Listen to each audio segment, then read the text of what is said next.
And it looks like we are live. Hi, everybody. Welcome back to Zounds Online Productions, where we're going to be starting with Jedi the Last, the first part of Jedi the Last.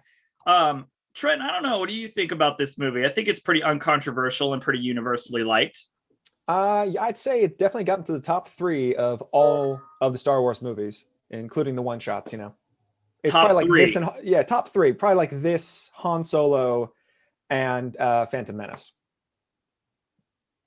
So we're going to be starting, nope, I can't. Well, that'll be all we're talking about tonight is that one. You have such great opinions, Trent. You're so great. Awesome.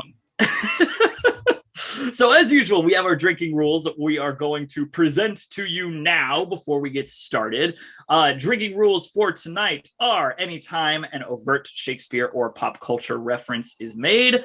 After deliberating with mostly Olivia, but I think everybody else agreed too, that Edgar Allan Poe references, which there may be some in this one, they do count as references. So just drink if you catch one of those.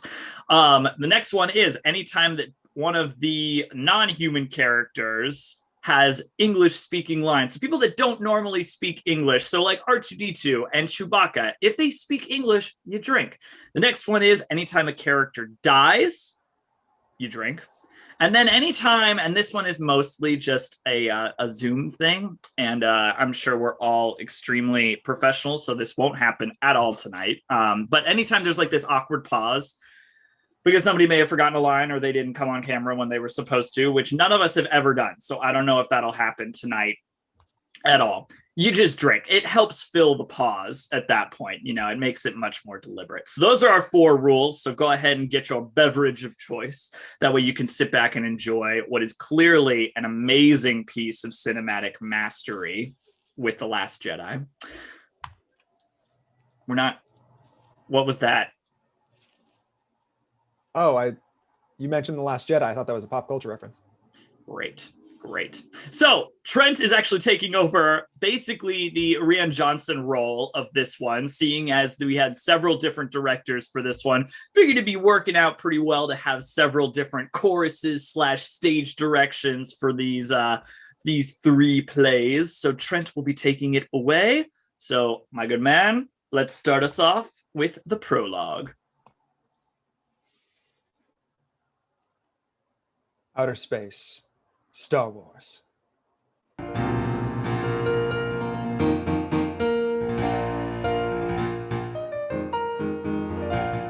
The cruel First Order, o'er the stars do reign, for having set the Republic on a pyre. Vile Snoke sends legions forth thus to attain control throughout the galaxy entire. Alone, the bold resistance fighteth still with General Organa against the dark. They trust the Jedi, Luke Skywalker, will glow bright, and now their dampened hopes so spark. Alas, a small resistance is exposed. The First Order speeds towards the rebel base. Their evil, though, shall not run unopposed. A desperate escape proceeds apace. In time so long ago begins our play, in burning galaxy, far, far away. Act 1, Scene 1. At the rebel base, on Dakkar, aboard the First Order and Resistance ships. Enter Lieutenant Connix and Resistance soldiers. So shaken as we are, so wan with care, we could find some time to tender peace, to breathe short-winded accents of new tales. We shall commence on planets far remote. Alas, there is no time, and thus no peace. Our quick retreat is nearly at an end, and not too soon, for the enemy doth come. The brave resistance flies like troubled bird, which leaves its nest to find a better home. Our feathers ruffled by our enemies, 'tis ever upward, onward, taking wing. Ere looking for a safer, fairer perch, our fearful group migration is in motion, whilst just behind us, making swift pursuit, there cometh the First Order on our tails. We cannot make our exit yet, Lieutenant, for 30 mighty cannons full remain within the bunker, not aboard a ship, which we must load or lose our precious freight. I bid thee, sir, think not of our munitions. The time for further plans hath flown and passed. Forget equipment, only people now. May we take with us for the time hath come. Help, board our comrades onto the transport. They're all the precious freight that we'll have today. But what is that? Above, there in the sky. Lest mine eyes do play an errant trick. 'Tis star destroyers, 2 of them at least, arriving from Lightspeed to work us woe. Enter General Hux and Captain Peavy, above on the balcony in the finalizer with Officer 1. No band of rogues could e'er our strength transcend. The sharp first order cuts with purpose true against our power. Resistance meets its end. We searched the galaxy from end to end, and hither to Dakar we did pursue. No band of rogues could e'er our strength transcend. And when upon them our full might we send, a day of peace and order shall ensue. Against our power, resistance meets its end. This present getaway we shall forfend, upsetting all the plans they held in view. No band of rogues could e'er our strength transcend. Should others rise, who with us would contend, from this defeat they too shall take their cue. Against our power, resistance meets its end. Yea, once we see this battle's dividend, we'll speak a message none may misconstrue. No band of rogues could e'er our strength transcend. Against our power, resistance meets its end. We have arrived upon the very hour the cowardly resistance tries to flee. Evacuation is their strategy. Attempt to live to fight another day. My orders come from Supreme Leader Snoke. And if I didn't mention it before, today we put an end to the resistance. Like cover or a flame, we'll snuff them out, and leave them naught but smoldering, smoking ash. Tell Captain Kennedy to prime his ship, the mighty dreadnought, e'en the fulminatrix, to come incinerate their lowly base, destroy their wretched transports as they fly, and then obliterate their fleet entire. Enter Captain Kennedy aboard the Fulminatrix with Officer 2. This dreadnought, vast machine of death and doom, beneath my fingertips is hell's own heart. Good General Hux, a ship of the Resistance approacheth unto us most brazenly, its shield and guns made ready for attack. A single fighter? Ha! 'Tis but a jest. How can a single fighter take the air and stand athwart the passage of a storm? Enter Poe Dameron and BB-8 in Poe's X-Wing. Enter General Leo Organa, C-3PO, and Resistance soldiers aside. Riege, Zoonvloop, Bleeblik, Flibir, Flav, Blue, Lux, Blue, Blizzard, Zazroom, Zoom, Riege, Flip. Speak in beeps of pure contentment, friend. Unquestionably, 'tis the most stupendous, most interesting, and most important heroic undertaking e'er accomplished, or e'en e'er attempted, by man or droid. In all the annals of this frightful day, let it remembered be that I opposed this undertaking, in agreement with sweet BB-8, Commander Dameron. For thy support I thank thee, General. Attention! 'Tis Commander Dameron, Poe Dameron, of the Republic Fleet. An urgent message I with haste convey to General Huggs, he of the First Order ranks, whose brow is of the coldness of ice. Let thou the scoundrel through to speak withal. 'Tis I, fierce General Hux of the First Order. The old Republic, like a mildewed corpse, hath passed away, is dead and gone forever. Your fleet is made of rebel knaves and scum, complete with errant criminals of war. Pray, tell thy princess precious, she shall soon have no terms for bargaining, surrender none. This bustle and confusion on the line is terrible. I hold for General Huggs. I tell thee, this is Hux. Thou and thy friends are doomed upon this glorious new day. Your filth shall from the galaxy be cleaned, no more to spread your rank and wicked ways. There really is no end to diddling. I shall hold. Art there, thou knave? I do remain, and beg 1,000 pardons for suspicion. Canst hear me? Can he hear me? Yea, he can? Hux, spelled with H, a slender, pasty fellow, well educated, with rare power of mind, and yet infected with misanthropy.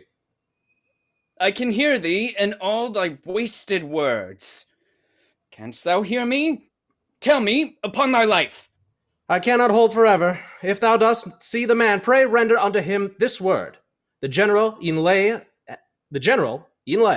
hath a message to tell him on the subject of his mother. There can be little question, sir, that of these, the marvelous rumors now afloat about his mother are but pure inventions. Sir, if I may, the man doth mock at you. Fire every weapon! End his feeble life! Thus ends my conference with the best of men. Good BB-8, now's the time to fly. Poe's ship flies swiftly ahead.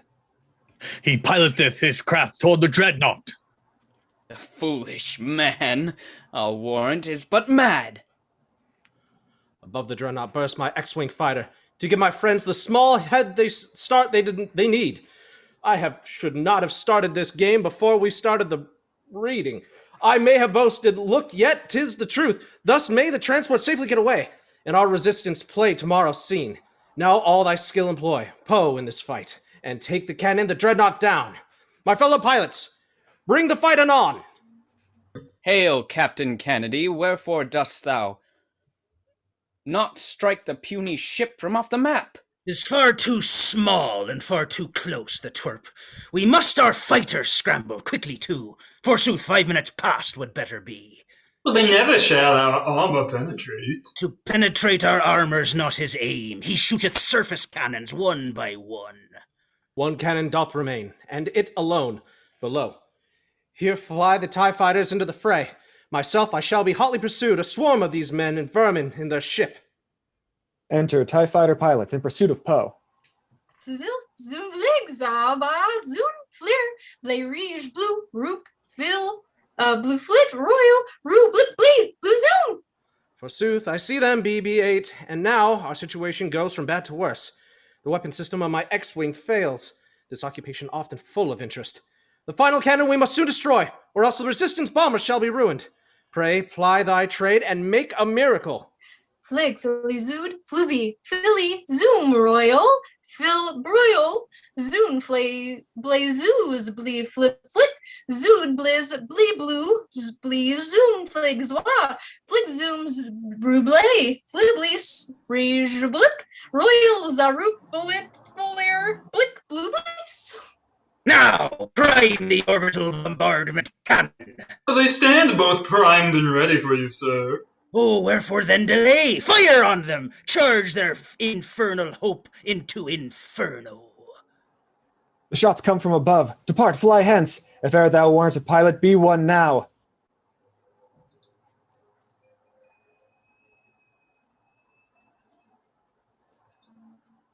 The final transport Away, hath the achieved... tardy blast doth miss its mark. The final transport hath achieved flight, and our evacuation is made whole. Sans loss of life, sans pain, sans consequence. Exeunt Comics in Soldier 1. Thou hast a mighty deed accomplished, Poe, and hath surpassed mine expectations great. Return, I pray thee, with thy squadron now, that we may flee ere yet more foes arrive. Nay, General, 'tis now the time to strike. When have we such opportunity to destroy a dreadnought? Destroy. These ships kill fleets, and apparently my language and particular speech, the callous of probabilities, doth tell me we will not have such a chance again to make retreat and leave the ship alone. Will mean the death of many more like us. Nay, thou shalt disengage, Commander. 'Tis Poe turns off his communicator, silencing Leia's words. Ears hear not her final utterance. If order is the word she's bound to speak, Poe bound is to obey his general. Yet since I do not plainly hear the word, who knoweth what it is she will next speak? I give the facts as I do comprehend them. Be like she meant to say, 'tis a big ship, or verily, 'tis an exciting day. the man would move a saint to shout and curse, and I, we may be sure, am not a saint.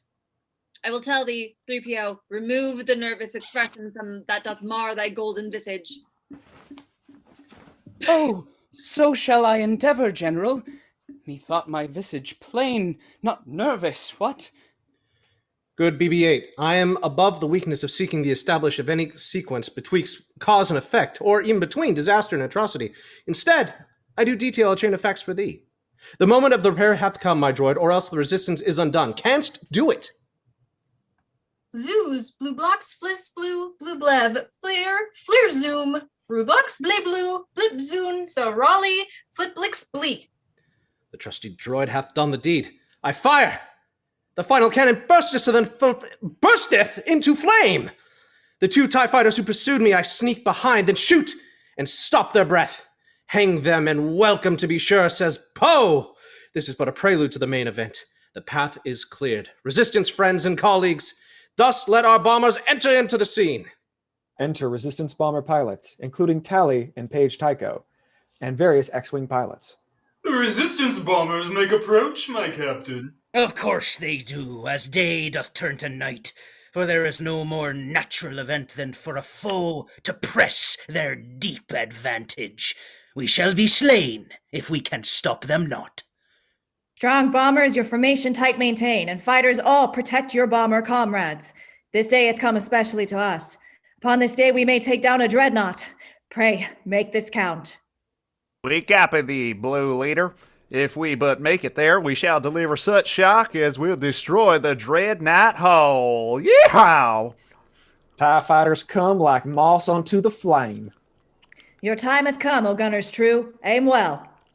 The battle's on. Already some do fail. An X-Wing pilot or our radio doth shout, "They're everywhere!" and speaks no more. A bomber doth erupt in red and orange, a sickening sight, and sobering as well. Recharge the cannons, thus to strike their cruiser. Elimination bars evacuation. Blick, zwa, rouge, royal, blue, zwa, blick, blick, flip, blick. I see it also. Tallie, they do target the cruiser. We must make our move anon. We stand upon the brink of the precipice. I understand. Our ships are nearly there. Brave bombardiers, begin your dropping sequence. Mine eyes do spy the target. Bombs are armed, and we shall bring the pain unto the dreadnought. Alack! A stray TIE fighter struck and spinning doth whirl sands all control into our hull. We're doomed! Our bombs explode inside the ship. No! Ah!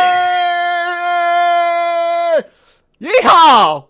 Pilot 1 dies.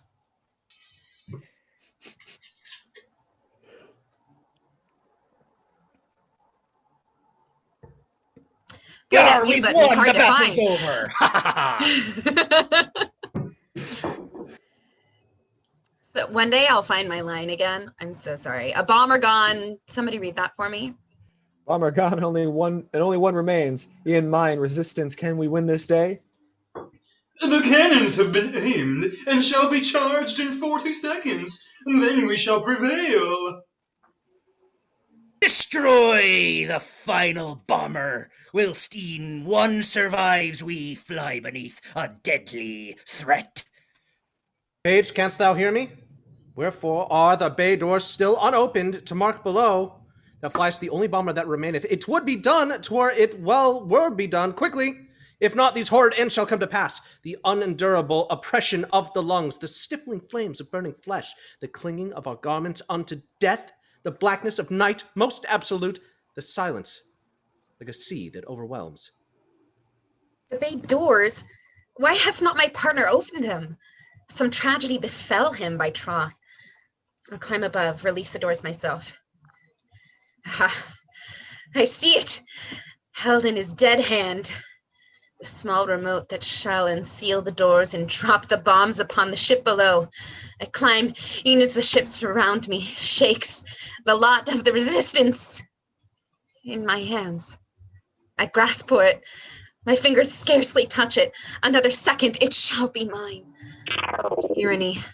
Another blow doth strike my troubled ship, and I do fall. I fall. What pain. What misery. I am undone. Can hardly move or wake or even think. I hear Poe's shouts resounding in my ears. The battle pressing on every side. This is the only chance I've been given. Yet I have not the might to see it through. Oh, Paige, bethink thee of some way to do it. My legs, they still have strength of life in them. Kick on the ladder, kick, and kick again. They shall remote. Must bring The shy remote must bring itself to me. Technology is hard.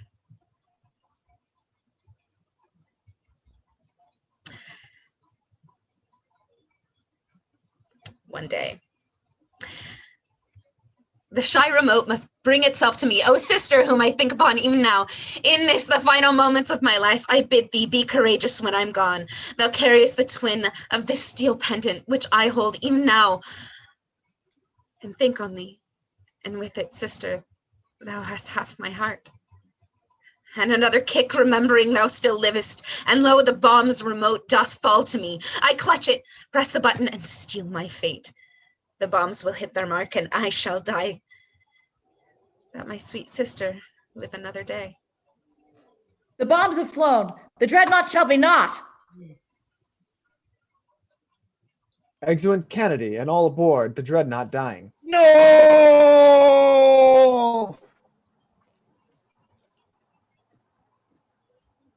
Brave Page! Directly hit! The ship is down for air! Brave Page hath done it. Lo, the dreadnought falls. A spectacle I never thought I'd see. Ah, we have put her living into the tomb. Her bomber falls within the fiery grave. She died, though, so greater hope may live. We have destroyed a mighty power today, a monstrous thing that would have done us harm in future battles, somewhere far from here. Our thanks, good Page, for thy great sacrifice. Now, hie thee to the ship, Poe. We must leave. I speed into the cruiser's waiting bay, and we do jump to light speed. Away! My clever BB-8, thou didst well, droid. Blue Blick, Flip Zood, Ruzilf, Zawa, Flick Zoon, Philly, Blick Rige, Bliss, Royal Blip, Zoom, Blue Rubli. I have seen too much of death and loss. The sensor for me beepeth, showing all that we have lost today. Upon the screen, the ships are merely signals, blue and red, yet each one standeth in the place of a life. A person whom I knew, a pilot dear, my comrade who did go to death for me. So many gone, and hundreds, thousands, millions, my planet, Alderaan, when I was young, and since a line of losing those I love. How shall a general find time to grieve? When I lost Han, I first was in denial, could not believe my paramour was gone. Then came the anger, first for Leader Snoke, then for our galaxy, too mired in hate. I bargained, yea, I did, with fickle fate, and wished that I could die instead of Han. The feelings of depression followed next as I sunk into the depths of human pain. Acceptance then should follow, yet 'tis near impossible when others are still dying. New grief comes wave on wave in times like this. Exit Leia. O General Hux, our Supreme Leader Snoke doth contact you, our progress to discuss. 'Tis well. Yea, verily. All shall be well. I shall within my chamber speak with him. Enter Supreme Leader Snoke in hologram. Thou, General Hux! Ah, Leader Snoke. Yes, good. Snoke uses the Force to drag Hux to the ground. My disappointment in thy performance can ne'er be overstated. Speak, thou imp! The vile resistance cannot get away, but we shall follow hard upon my liege. They are upon a trick of string, in stronger than the mighty cord of fate. Exeunt Snoke, Hux, and all the First Order officers, troopers, and pilots. Enter Finn in a Bacta suit. Awoken from my slumber, here am I, a broken Finn, but mended and prepared, to find an answer to the question that doth burn within the center of my soul. Fleer, Zeus bleed, Flig, Roop, Flit, Blue, Zood Royal, Zoom, Zood, Flig, Zilflu, Philablaze, Zoon, Blazoon, Royal, Zoon, Fleer, Zwa, Rige, Blick, Blocks, Blee, Fleer, Zood, Flew, Royal, Rook, Blee, Zilf, Zawablav, Blikruelfleel, Zil, Zoon, Zoos, Flig, Blissflib, Flu, Swa, Blue, Flig. Finn, naked, leaking bag, what sayest thou? These fancies I are, and such as these, have always been given to thy meditations. What our world every day would term fantastic. Hast thou some malfunction, BB-8? Flig, Flit Royal, Ruzwa, Blifleer, Flu Blue, Plee. Oh, my dear Finn, thou art most luckily met. Remarkably well thou looking art today. It does mine eyes and heart so well to see thee. It must be a way to get these dressed, my friend. 1,000 questions o'er thee must hold sway. Nay, merely one, fine Poe. Say, where is Rey? Exeunt. Scene 2 on Oct 2.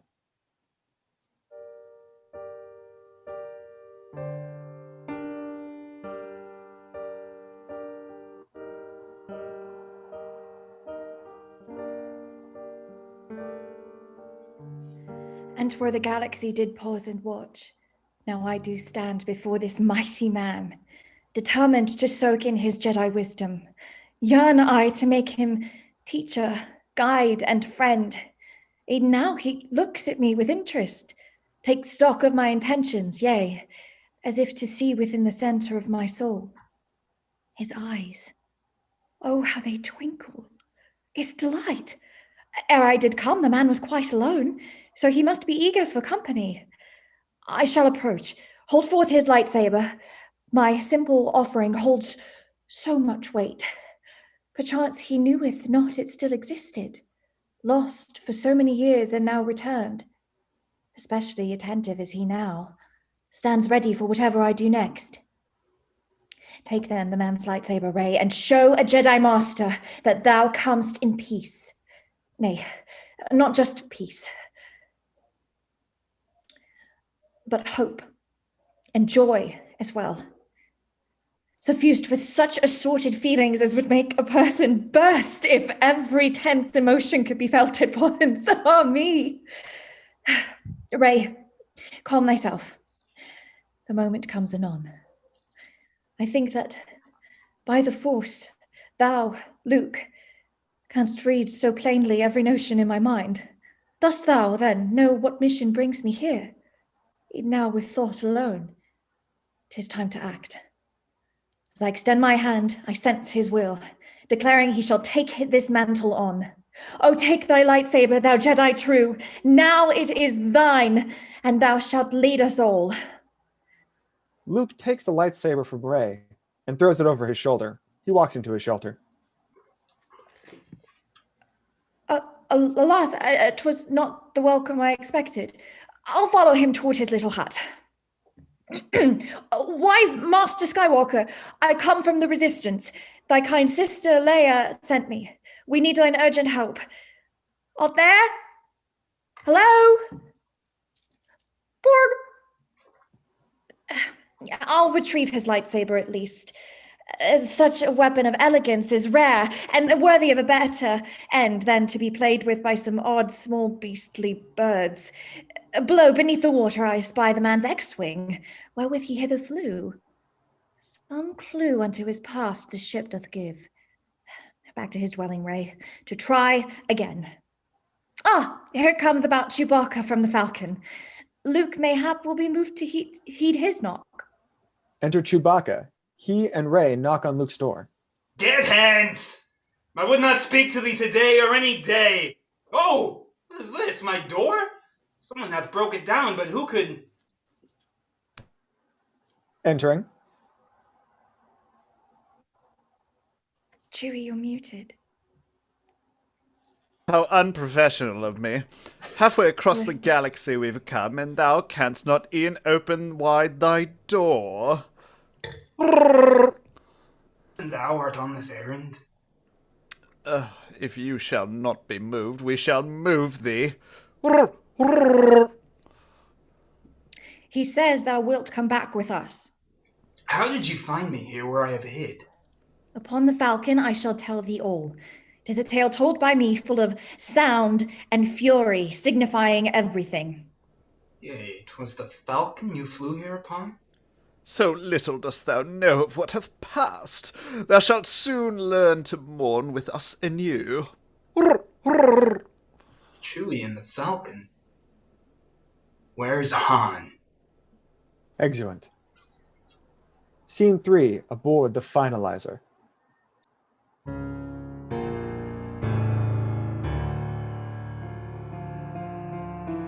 Enter Supreme Leader Snoke and General Hux with royal guards aside.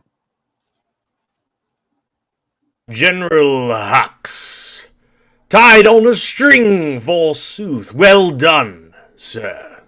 The resistance soon shall be within the grasp of our First Order's hand. I live to serve. You have my thanks for your affirming words, strong Supreme Leader Snoke. Exit Hux. Enter Kylo Ren. Thou wonderest why I keep a rabid cur in such a place of power? I tell thee true. When that the weakness of a cur is used, manipulated, stretched to one's own will, this may result a sharp, well-honed tool. Yea, such as Hux. But as for thou, how art? Dost thou recover from thy recent wound? 'Tis but a scratch. Aye, just a flesh wound, this. Oh, stop all thy emotiveness, thou scamp.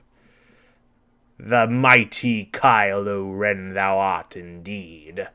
When I found thee, I saw what every master doth long to see, thou's raw, untamed strength, untainted, pure potential in a man. Beyond that, something special, verily. The promise of thy bloodline powerful, and new Darth Vader, rising in the ranks, yet now I fear mine every thought was errant. All that I have, thus have I given to you, to our First Order, to the dark side too. Remove that cowardly, ridiculous mask. Kylo Ren removes his mask. Behold that face, with all too gentle look. Thou hast too much of thy dead father's heart. Young Solo shouldst thou be, not Kylo Ren. I killed the man, sans doubt or hesitation. The moment came and I was true to you. Gaze on thyself! Thou didst the deed, and it hath split thy very spirit to the core. Thou art, and always wert, unbalanced man, and bested by a lowly girl who ne'er had held a lightsaber before. Thou didst fail! Nay, say not so. I'll show him he is wrong. Shall he attack? I welcome the attempt. Snoke strikes Kylo Ren with lightning. Skywalker liveth still. Thou art to blame. The Jedi Order seeds doth therefore live. Hence hope yet liveth in the galaxy, and this the worst of all thy rank offences. Methought thou'd be one to snuff it out. For shame. Thou art no Vader, but a child who hides behind a silly mask. Exeunt Snoke and royal guards. Oh, words that quickly light my soul afire. My anger burns in me as if 'twere fueled by some volcanic force of deepest hell. Kylo Ren begins hitting his mask against the wall, destroying it. This damned, cursed mask doth mock me!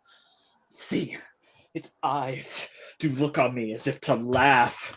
Its mouth would open in disgust and scorn.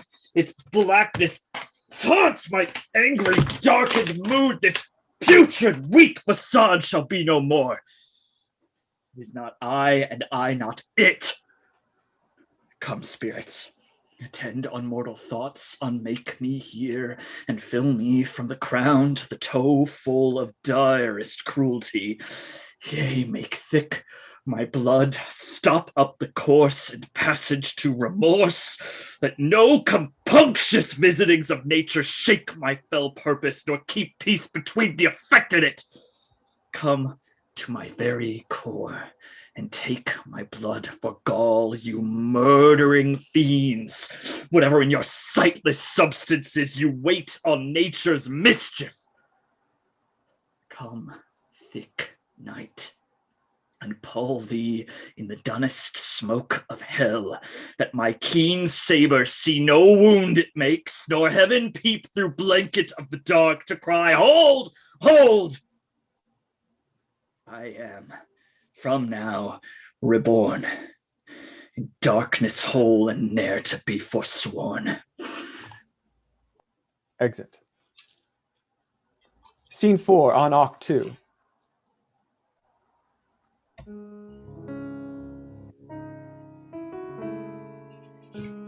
No light doth still remain in Kylo Ren. He groweth stronger, is a larger threat. The foul First Order soon shall hold control o'er all the major systems. Dost thou see? We need thy help. Cannot succeed without. We need the Jedi Order to return. We need a miracle to win this fight. We need one single man, Luke Skywalker. Nay, 'tis not so. You need no Luke Skywalker. Hast thou e'en heard a moment of mine utterance? Mayhap thine ears are just as passing poor as thine indecent stubbornness is great. What is it thou imaginest, pray tell? I shall walk thither with a laser sword and face the whole First Order where it stands. What didst thou hope would happen when thou camest? Belike in thine odd folly fallen brain thou thinkest I did come to this, the most unfindable location anywhere, sans reason, purpose, or consideration. Go hence. Luke begins walking away. Nay, I'll not leave sans thee. Come back! The man doth wander off. I'll follow on, bear witness to whatever he may do. See each of his quotidian routines be like a shadow o'er his daily life. He hiketh o'er the hills, despite his age. His body still well primed for such a task. Behind us swims a creature in the water. Completely ignorant of this, our drama. Luke walks before strange creatures of the sea, the thalassirens lounging lazily. What skill is this? He draws milk from one's teat.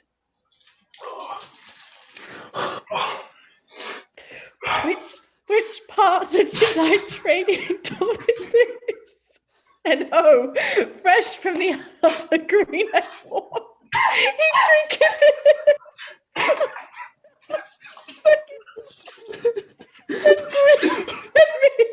With frothy milky beard, no table manners.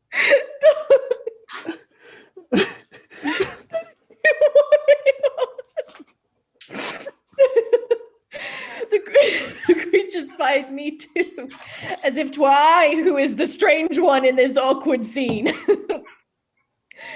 Off doth Luke go again, on errand new.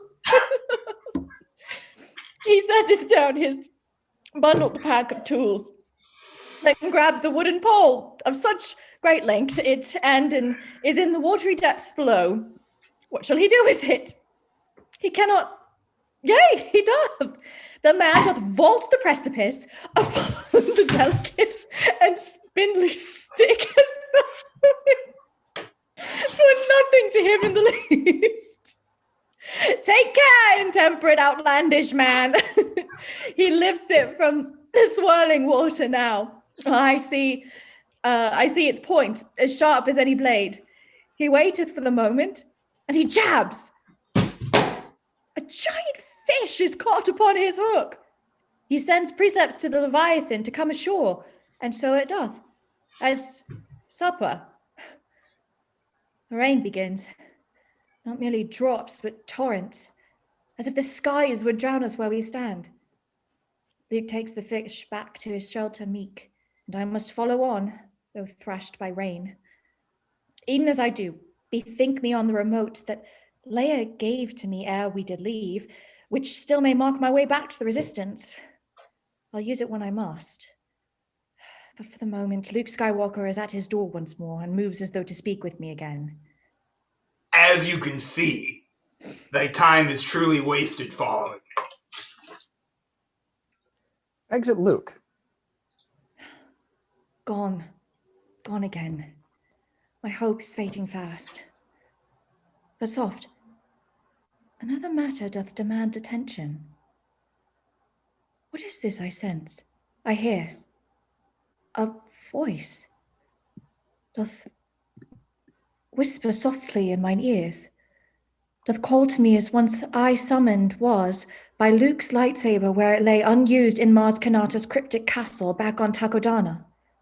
Here I'm called again, though whither and wherefore I do not know. I'll go, for Luke will soon return. Besides, I find his tasks and duties tedious. Down to another shelter it doth lead, within a giant grey unati tree, with jagged spires like teeth of goober fish. The rain hath stopped. Here fog and mist are heavy. The place is shrouded in some mystery. Will it portend of darkness or of light? My sense cannot yet tell. I'll step inside to learn whate'er the voice to me would teach. 'Tis dark. 'Tis wondrous dark inside the tree, but I sense light exuding from its depths. Forsooth, I have been here in visions past, when I did see so many wondrous things, both wonderful and dire in Mars's palace. There, what are those upon that shelf, within the sunbeam breaking through the cracks? 'Tis books. The source of all the voices in my head are tones, which somehow softly speak to me.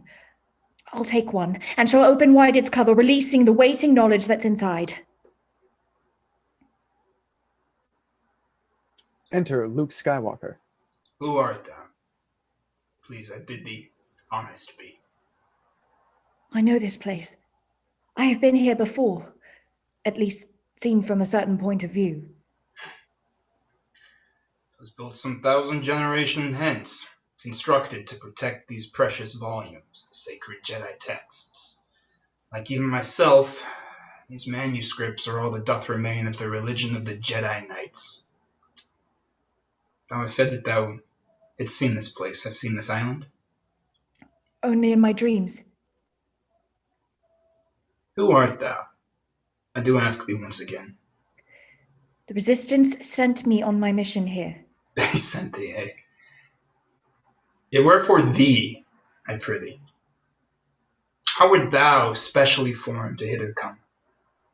Where art thou from? From nowhere.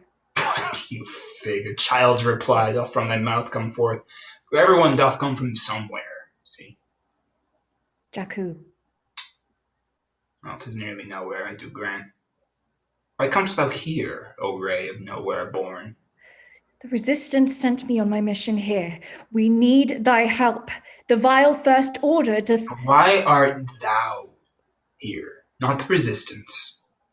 Thou. What art thou here to seek? What is thy quest?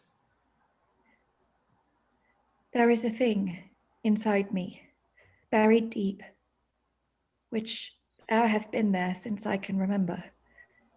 It hath awoken, and I am afeard.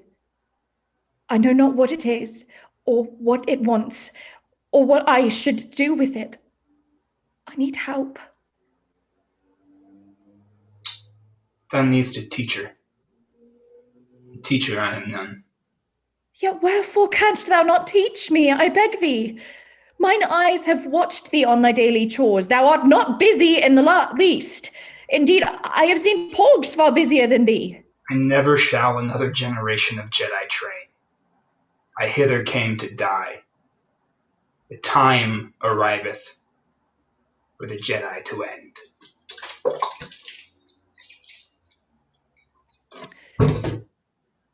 Why must the Jedi end? And wherefore now?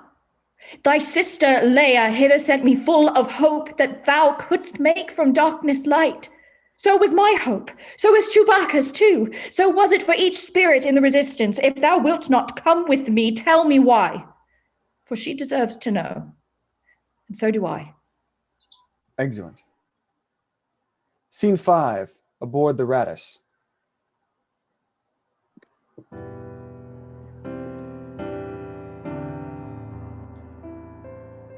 Enter General Leia Organa. Luke, brother Luke, canst thou not hear my voice? I reach my senses out, but cannot feel thy presence anywhere in the universe. If thou art lost, then we, I fear, shall lose, and shall be lost forever, and with us, hope. Enough with this. Thy peace thou must hold, Leia. I feel the ship emerge from Lightspeed's rush, and thus I must be a general again.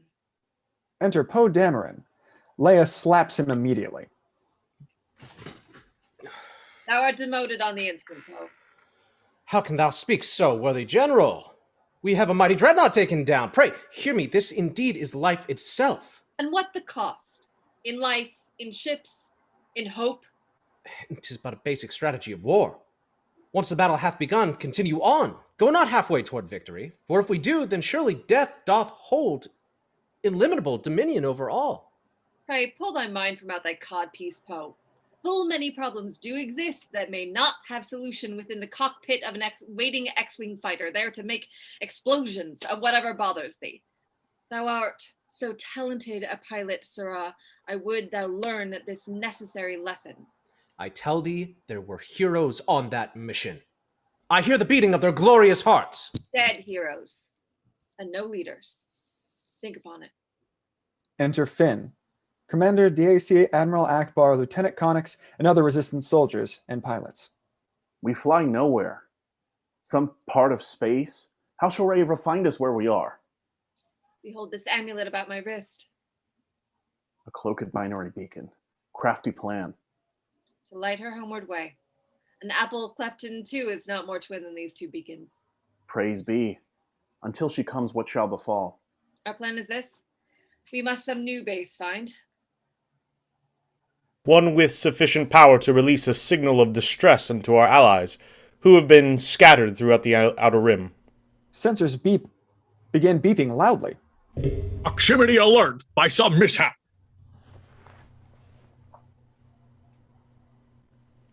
Ah, the sly First Order, they have found our fleet. Enter General Hux, Captain Peavy, and the First Order troopers and officers above on the balcony in the Supremacy. Enter Kylo Ren and First Order pilots in smaller ships. Nay, 'tis impossible.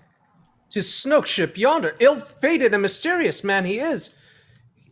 Can we make the jump to lightspeed once more? We have the fuel for just one jump, no more. Then comes the fulfillment of the awful threat. We must fly hence at once, or die. Peace, Poe. Let not our actions run before our thoughts. Through light speed, they have somehow tracked our ships.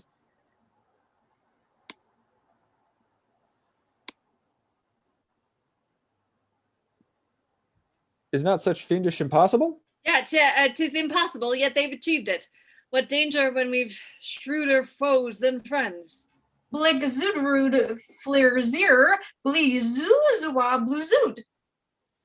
If we propel to Lightspeed's blaze again, they shall find us but easily once more, and we shall have no fuel. 'Tis o'er, we're done. Not yet, kind Finn. A notion comes to mind. The angel of an odd may yet we watch o'er us. Permission to take forth my X-Wing fighter, to make explosions of what bothers us? Permission granted for this bold request, and take with it thy grateful general's favor. Poe and other resistance pilots run toward the hangar. Exit the AC. Good Admiral Akbar, turn our ship around. We'll face that threat with every grain of strength. One fight doth follow hard upon the next. I fear it is too much for our small band. My lead, ye two shall follow closely as we drive the weak resistance to the ground. I make attack and harm the traitor's ship. Each laser blast doth hit its mark exact. I spin and parry, dodge most masterfully. Flute Flurblig Blue Root Flute Fleers Flig Fligblay. Wait not for me, but go, prepare the ship. Pray, go to work, and in it with good heart. Spark thou the fire that lets the ship take flight. Into their cruiser's hangar do I fly, to strike them where I'll cause a dreadful harm. Come, weapons of destruction, do your worst.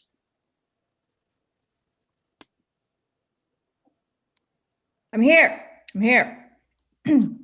O villain, even thou wouldst not so dare to fly within the hangar of our ship. Where we are helpless, fully unprepared. Thy name shall be associated ere with hatred, infamy, and rank abuse. If this is what our enemies become, how shall the good resistance hope to win? I go unto my death with rage and fright. This ship shall be a pyre, my grave within. My story ends, yet hope abideth still. Kylo Ren shoots into the Radis's hangar, destroying it. Blowing Poe and BB-8 back, many resistance pilots die, including Tallie. Undone. We are undone. The blaster was shot on all my comrades who fly to the air. Without goodbye, their lives are lost to me. The most notorious ill fortune this. Each person's death diminishes me too, for I'm involved in humankind. Therefore, send not to know whom the bell doth toll. It tolls for me. Finn runs to Poe's side. Fine, Poe, say, art thou well? We must depart the Star Destroyer's range, sans hesitation or another thought. Our foes are passing monstrous, bearing little resemblance to aught of humanity. We need to what? Yet what if 'tis a trap? Full speed ahead upon our lives, O Admiral. We must escape the deadly range of those harsh star destroyers. Thus the fighters, too, shall fall away, and we may take our flight. To everything there is a season. Yeah. The season of retreateth come for us. Full engines with our strongest shields upon the rear. We may fly thither from the map. All freeze except Leia and Kylo Ren. The swift TIE fighters which do fly about, I sense within my son, my boy, my Ben. Oh, hath it come to this? My family is now become my hateful enemy. Is it possible that a princess's life will end in tragedy and anguish and remorse? Oh, son, hear me. Thy mother calls to thee. My mother. She is in the ship below. How urgently the sense of her doth come, her sorrow and her love in equal measure. My scope is set to strike upon the bridge wherein I know she waits with bated breath. Can I set fire upon the woman who did give me life, did raise me as a child? Shall I play murderer, ply matricide? I shall not do it, cannot, thus I fail. All unfreeze. The TIE fighter pilots with Kylo Ren fire on the Radis, exeunt many resistance soldiers, dying, including Admiral Akbar. Leia is sucked out into space. The action hath been taken by not by me. The other pilots who surround me shoot and hit the mark upon which I not fire. My mother gone, exploded in a trice. What I had not the strength or will to do, another hath. Ren, get thee back anon. The frail resistance pulleth out of range, and we shall never cover thee from here. The distance is too far. Come to the fleet. What is the point of having weapons vast if still a tiny trio can evade us? They faster are and lighter also, General. They never shall outrun us, yet they can remain at such range as to escape our mighty cannons with their hiddenmost shields. Yet only for the present shall it be. Maintain continual barrage, that they may ne'er forget we closely follow them, like buzzard waiting for a beast's slow death. I swear it shall be done. That's a good PV. They shall not last, and they shall burn their fuel to keep us hence. 'Tis time and time alone that keeps them living. Exeunt Hux, PV, Kylo Ren, and all First Order officers and pilots. Finn, Poe, and Connix see Leia from inside the ship. The General! She's lost and gone forever. Nay, behold, amongst the strewn debris, Dead she should be, but our comrade's true withal. Yet she opens her eyes somehow, some way, and stretches forth her hand, a thing of beauty. Look how she glides through space towards the ship, defeating death and the First Order's vice. Love bursteth from my heart for thee, thou wonder, thou light in times of darkness, princess kind. A presence, singularly commanding she. Amazing woman, powerful in the force, brave, noble general, leader victorious, we who are friends of thine, our homage pay. Oh, may we follow in thy footsteps glorious, thou art who art mother to us all. Fling wide the gates and let our general in. They open the door and catch Leia as she falls within. Now to the center medical with her. She fights all her strength to stay alive. Exeunt Poe, Connix, bearing Leia away as they go to the binary beacon, falls from her hand. I am alone, and aught hath fallen here.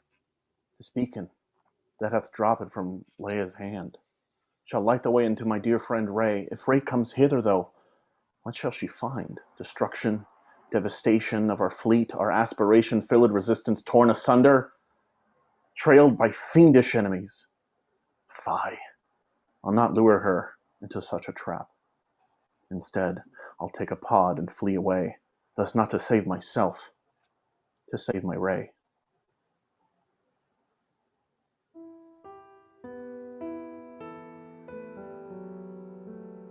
Act 2, Scene 1, on Act 2. Enter Chewbacca and various Porgs near the Millennium Falcon. Enter R2-D2 concealed inside the Falcon. A treat to rest a while here by the fire and sup upon this meal I caught and cooked. This trip lasts longer than we did expect, with Luke resisting all our cries for help. Thus we do make with food we did not bring. This meat must be a banquet for a Wookiee.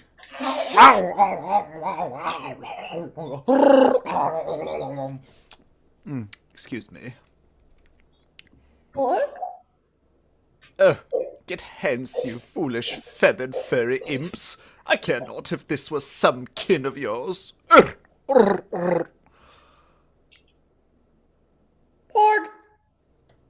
Oh!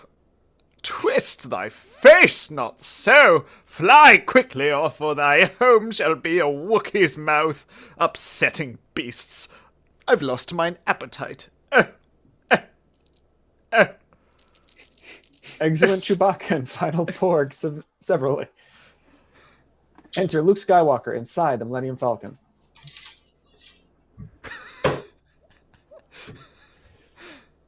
Unparalleled. The Grand Millennium Falcon. Oh, ship me thought I'd never see again. This cockpit is with memories replete. Mos Eisley we did flee in this small space, so young was I and inexperienced. Herein we first did spy the Death Star with eyes unbelieving what we did observe. Our Han and I did Leia once discuss, when still we knew so little of what fate would weave for our still unfamiliar trio. Oh, Han, brave Han, kind Han, most clever Han, the scoundrel whom I did a brother call. Thine only son did turn on thee in the end, did kill thee even as thou offerest love. Oh, I do miss our friendship, and the times, even times of danger we did share. Thou twice did save my life, and I did thine, yet could not save thee from thy wayward youth, whom I did fail, and who turned to the dark. These dice of thine I'll take as souvenir of he who taught me what true courage is. Forgive me, Han. Pray say thou wilt forgive, even as thou takest the rest that never ends. Luke leaves the cockpit and sits on the hollow chessboard. My master, Luke, come hither to the ship. Joy fills my droidly spirit at the sight. R2? R2! Yes, I know, I've been told. Hey, the sacred island, R2, watch thy language. Thou art ever a sharp-tongued droid, old friend. I would that I could make thee understand why I shall not fly hence and join the fight. I'll not come back with thee, R2, I'm sorry. Naught doth exist which could change my mind. Enter young Princess Leia in a hologram. projected by R2-D2. Years ago, thou served my noble father in the Clone Wars. Now he beggeth thee to come again to aid him in his struggle with the Empire. Sadly, I may not be there with thee in person, my request to give. Well, that was a spiteful trick, thou naughty droid. My ship of late hath fallen under siege, and thus my mission, bringing thee unto my cherished planet Alderaan, hath failed. This desperate hour is now upon us. Please, I beg thee, sir. Oh, help me, Obi-Wan Kenobi. Help. Thou art mine only hope. Exit Princess Leia. Thou hast my conscience pricked, my little friend. Ho, Rey! I say, Rey, come, for thou art bid. Enter Rey. Tomorrow morn at dawn with me arise. 3 lessons I shall give thee. All thou needst. I shall instruct you in the Jedi way, and wherefore they must end without delay. Exeunt.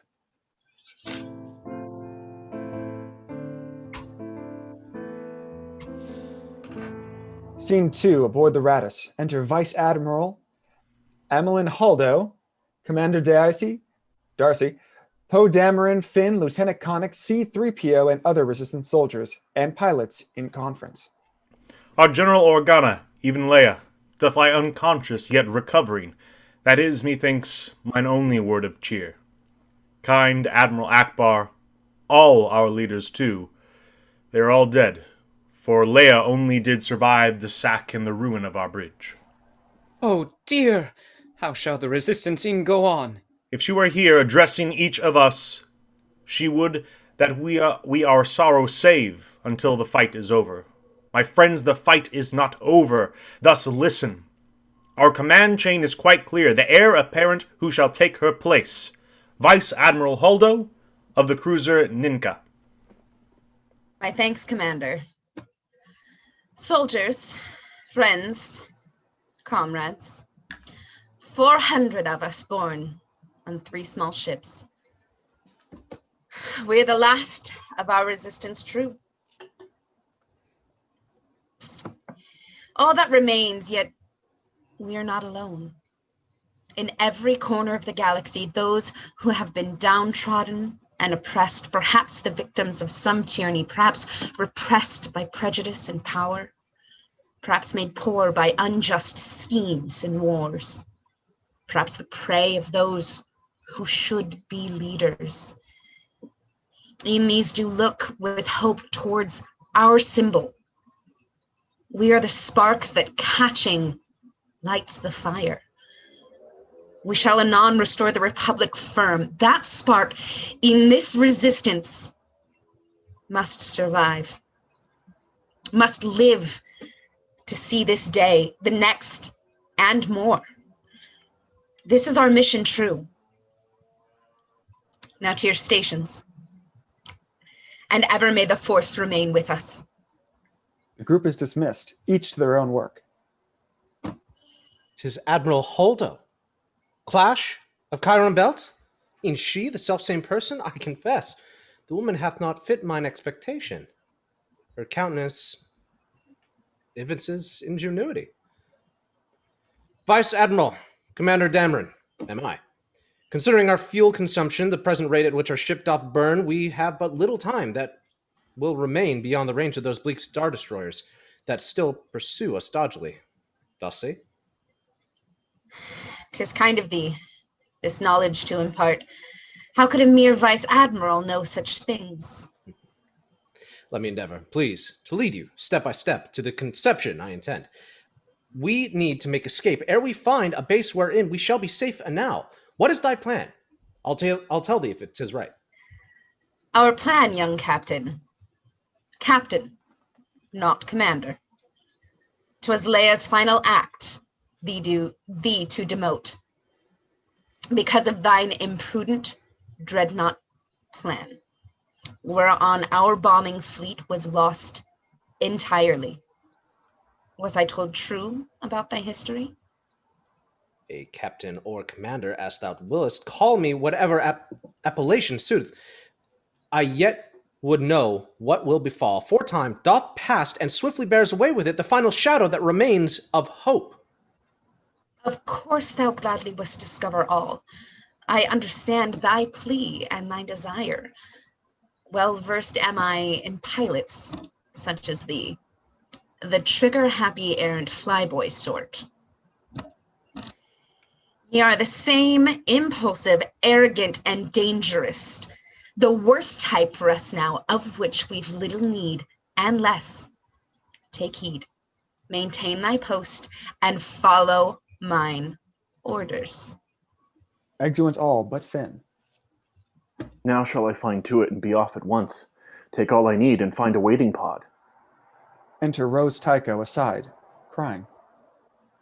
My sister, Paige, and Dreadnought, blaze consumed. A bomber pilot she, yet so much more. A fellow soldier, a friend and family. This steel medallion held within my hand, the match to which she carried with her always, shall hold her memory ever in my heart.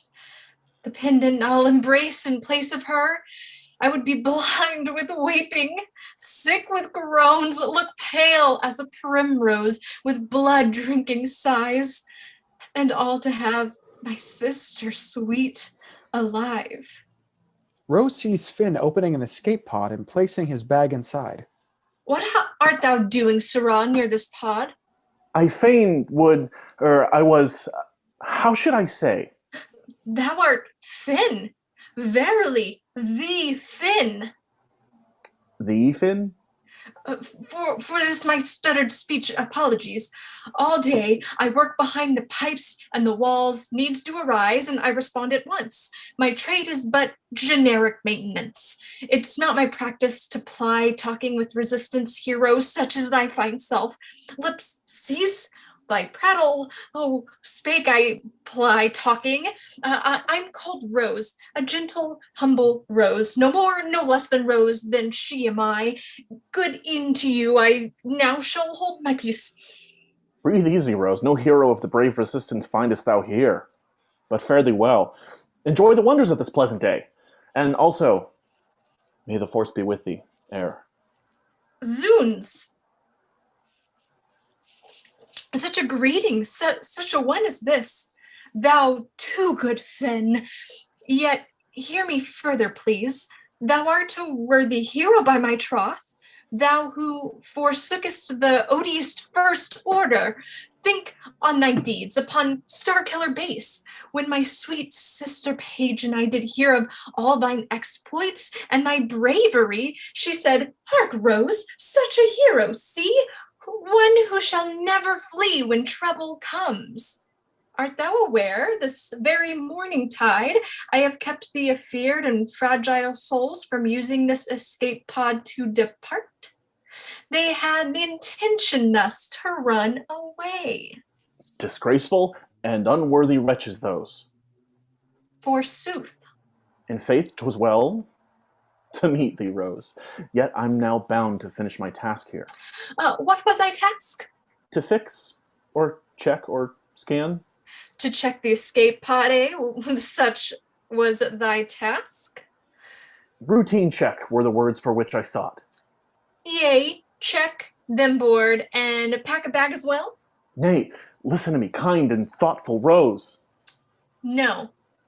Foul deserter leaves upon my watch. I shall convey him, carried on this cart, and put him where he'll make no trouble more. Rose puts Finn on a cart and begins pushing it. I cannot move. Help! I cannot move! I know thou canst not move. Such was my plan. What hath befallen? Where conveyest thou me? We hasten to the brig, where I shall give thee over as a common rank deserter.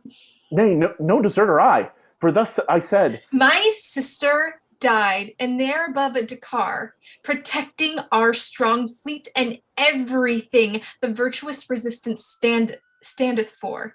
Thou, though, thou knave, wouldst run away, wouldst flee? Apologies. Now here, this fleet is doomed, and should my friends return, she is too doomed. Such consequence I'd not cause her to suffer. Fix thou thine eyes upon this beacon here. If not for myself, it must at least be gone. Be far from here, from danger, from demise. Where'er she may be, she'll find it and be safe. Thou art a selfish, motley-minded traitor. We'll ne'er outrun the sly First Order's fleet. Nay, say not so. We shall to lightspeed jump. Fie, hast thou not heard? They track us through lightspeed. They tracked us through lightspeed? An ill report. Indeed. Thou dost begin to see, if we do make the jump some 30 seconds after, the rank First Order shall appear again. Then shall we have expended precious fuel, which is already lessening forthwith. They tracked us through lightspeed. Forsooth. And they... What is this feeling? I sense not my teeth. What guileful witchcraft dost thou ply on me?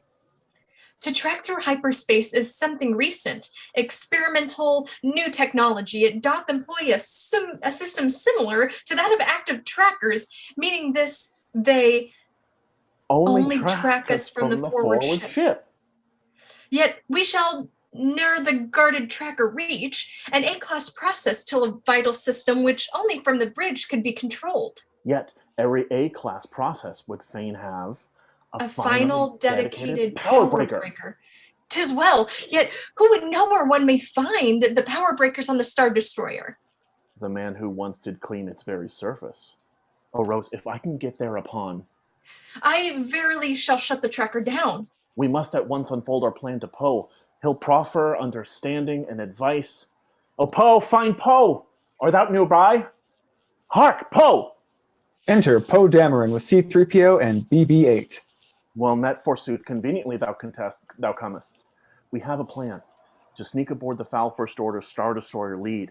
Thereon, to find and disable that which tracks us. Pray. Say again, what is this plan of yours? From the wreck and the chaos of the usual sense, it seems something worthy hath arisen. Yet say it simply, thus I'll understand.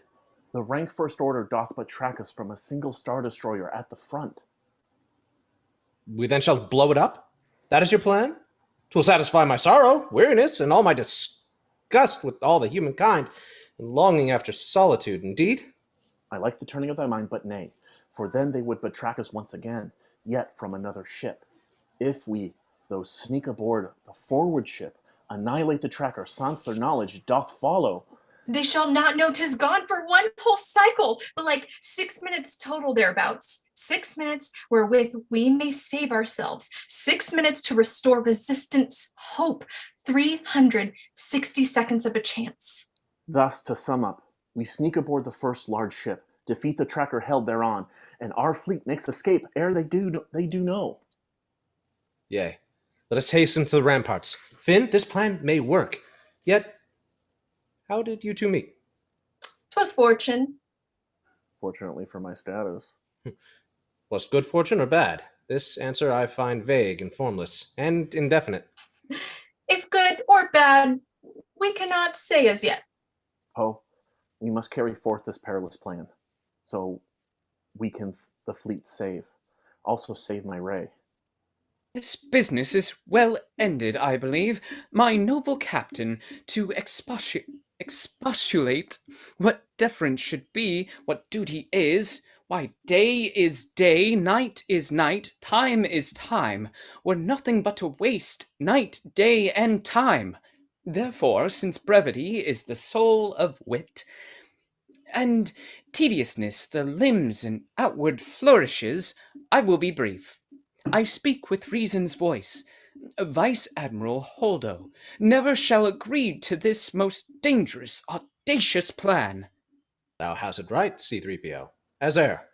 This plan is need to know, which, simply put, means Admiral Holdo doth not need to know. By undue knowledge, this appearance of too many fine designs are utterly spoiled. 'Twas not the meaning of my golden mind. You two, fly swift, shut down the tracker, whilst I do remain to jump us to light speed, and give account of this phenomenon. A larger question still remaineth, though. How doth we sneak you onto Snoke's destroyer? We steal the clearance codes. It hath worked twice, once over Scarif, once over Endor too. Nay, the codes are fixed with a biohexacrypt, re-scrambled every hour, sans fail, sans doubt. We never shall unseen make foray through their finely honed shields of security. No person can, none whereof I do know. One person, though, doth leap into my mind. E'en Katana, she who walketh with a more than naturally firm and springly step. Be like she knows some way to break the code, or, likelier, shall break it by herself. Let us communicate with her anon. Enter Maz Kanata on balcony above in hologram. Sounds of battle surround her. Good Maz, we're in a situation dire. Dost thou know how we may defeat the codes of the large First Order Star Destroyer Nye, which are biohexacrypt protected, re-scrambled every hour? Could I do it? Of course I could in theory do the deed, yet cannot do it at the present moment, wherein I am assailed by many foes. Bang bang. Maz turns a fire weapon and a shot in return. Maz, what befalls around thee? Art thou well? Disputing with a guild of craft and trade. I warrant it's a good story for another time. Yet you are fortunate today, for there exists one person I do trust, who hath the skill and wherewithal to break such codes and crack into such deep security. The man is a master code breaker, ace pilot, and a poet with a blaster, least of all. Bang bang. This talented codebreaker, so it seems, is gifted and may do most anything. Indeed he can. The stories I could tell. Methinks 'twould not be for the innocent. Thou shalt discover him with a red plum bloom upon his doublet, playing for the high stakes in the main casino or Canto Bite. Bang, bang, bang. In Canto Bite. Nay, 'tis so very far. I never knew one so keenly alive. To some small joke that thou art clever, Mas. Is there no way that we can handle this instead of traveling to Canto Blight? With my regrets, sweet Poe, the answer's no. What you describe is cracking rarefied. You would board the Star Destroyer soon? I know of but one option to pursue. Find ye the Master Codebreaker anon. Now I must fly to manage this dispute! Bang, bang. Exit Maz. We two shall thither fly, strong Rose and I. I bid thee, Poe, take thou this beacon for me. Protect it with my life, as we are friends. No sooner said than done, good Finn. I'll lend a helping hand, and in a trice you'll go. Luck be with you, my worthy mates, indeed. By your keen plan, resistance shall succeed. Exeunt.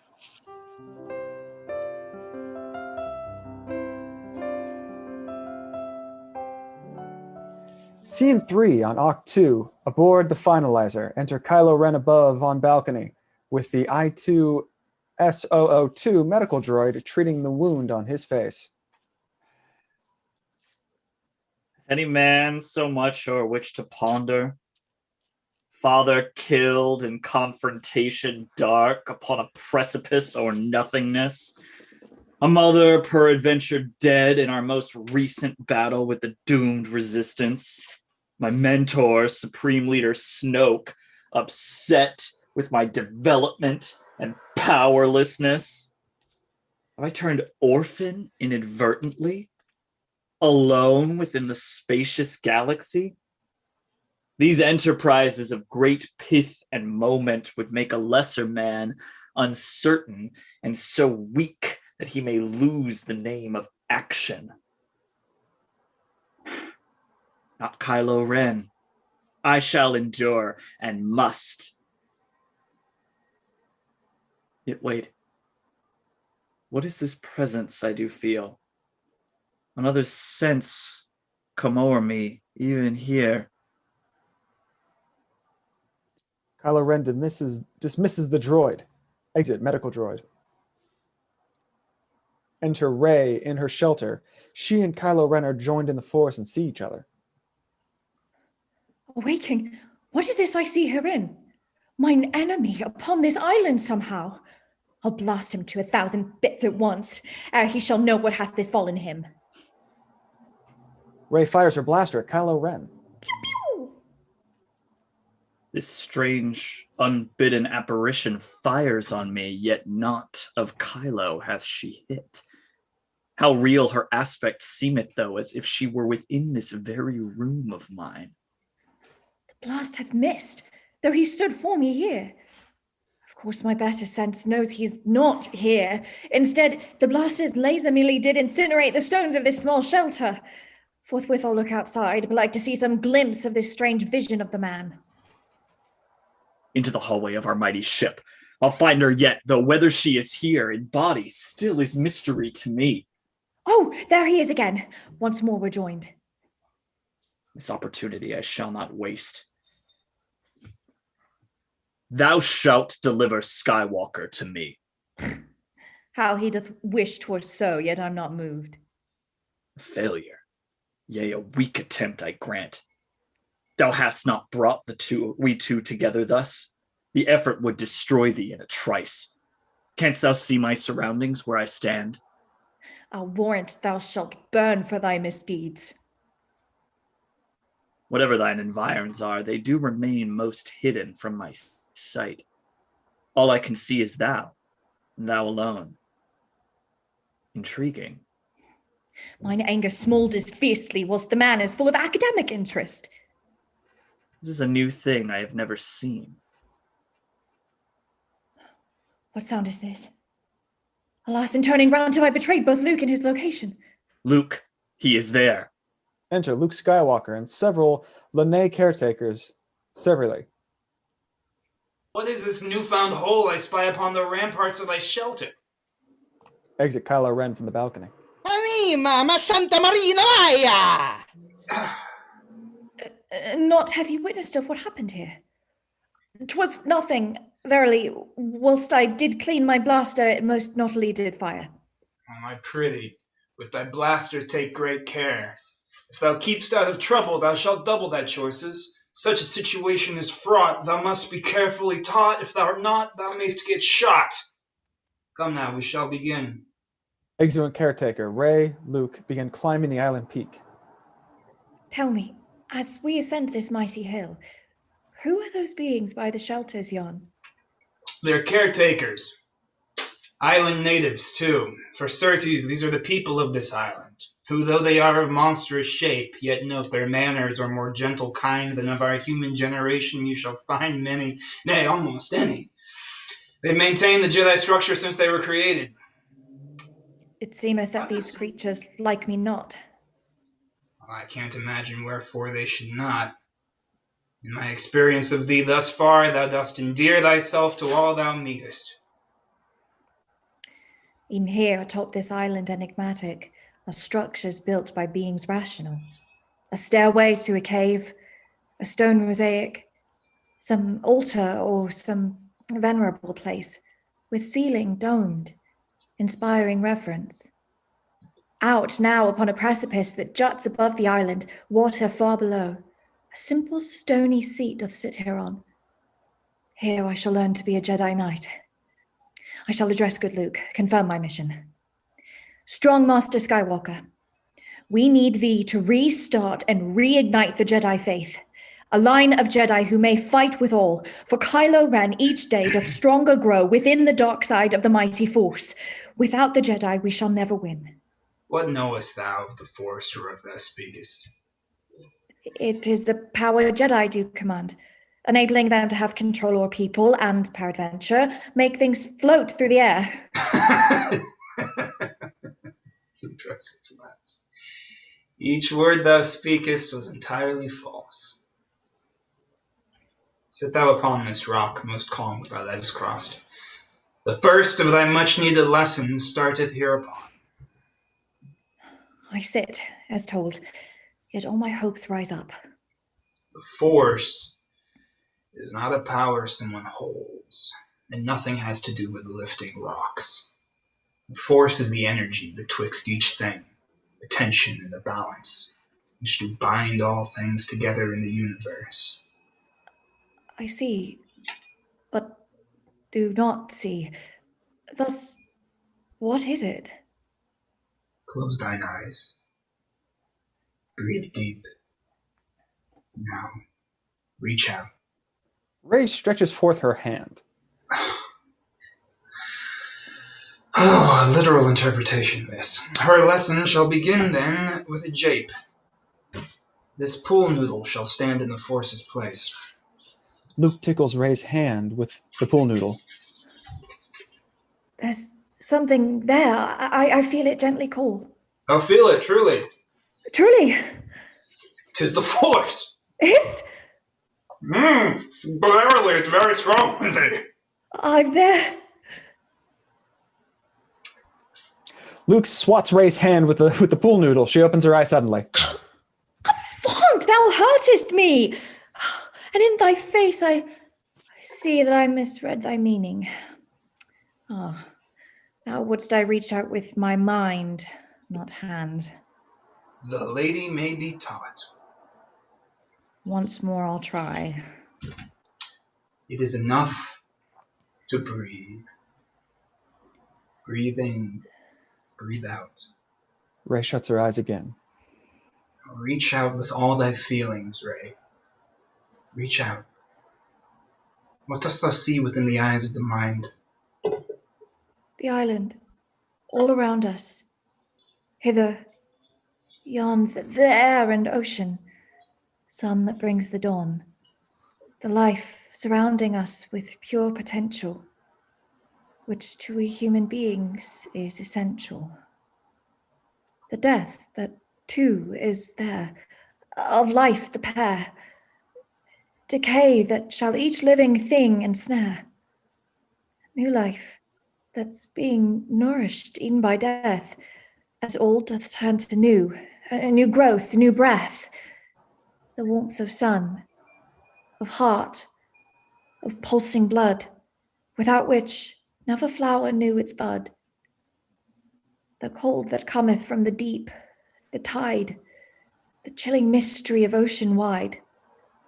Peace midst it all, the pure and perfect calm, unto a troubled soul unneeded balm. And violence, twin of peace, which bringeth strife, and worketh against the qualities of life. And betwixt it all, what dost perceive therein? A balance, simple, flawless and serene, completed by an energy unseen, a force. Inside of thee, what findest thou there? Inside of me the self-same force again. And this is the lesson offered thee today. The Force doth not to Jedi Knights belong.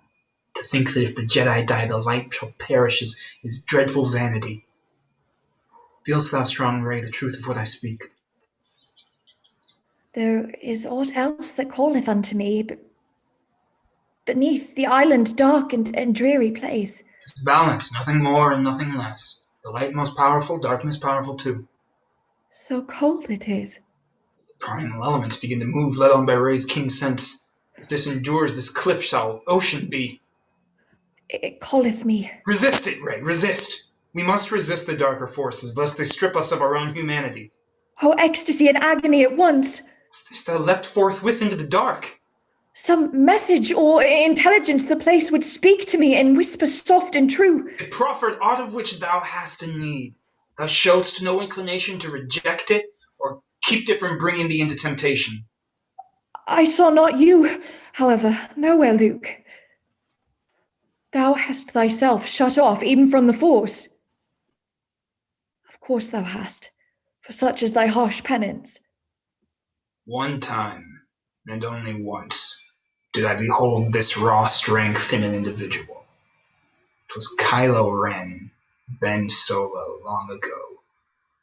I was not then as properly afeared as I should be.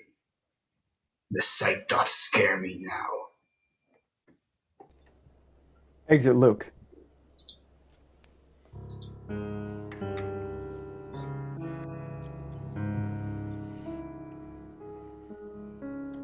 Enter Chewbacca and various porgs. Chewbacca, still no word from the Resistance.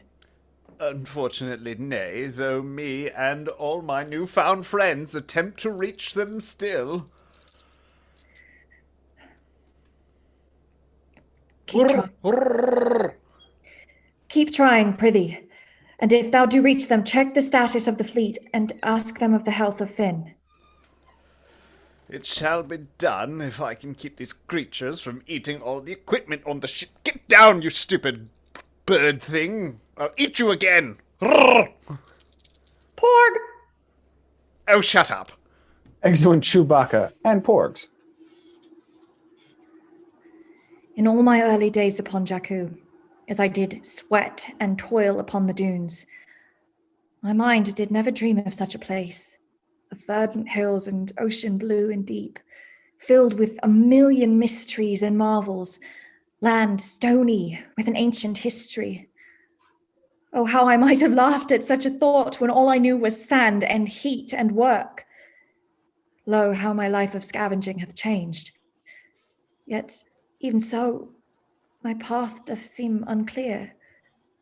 Brought to the resistance ranks by fearless Han, I found a Rey who stretched beyond herself, renewing my conception of my life. The skirmishes with the detestable, hate-filled First Order gave me purpose new, to fight for justice through the galaxy. Oped unto me a novel, rousing path.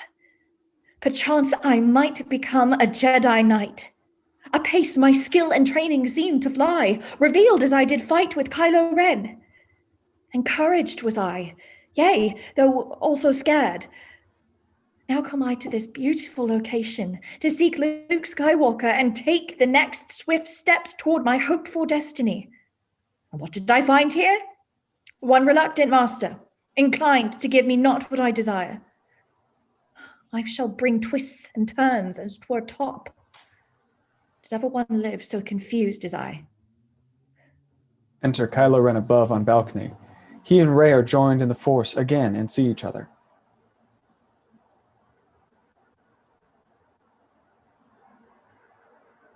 Speak up. Kylo Ren needs to speak up. Why hath the Force connected us again? What bond hath thou and I that it should thus? Thou art a murdering snake and nothing more. Aye, furthermore, thou art too late, hast lost. I have located Skywalker in the end. Hath he said aught about our history? The night on which I did destroy his temple, told he wherefore I did so? I know all I ever would of thee, O villain vile. So dost thou, with the manner of thy visage, as in the forest where we lately met.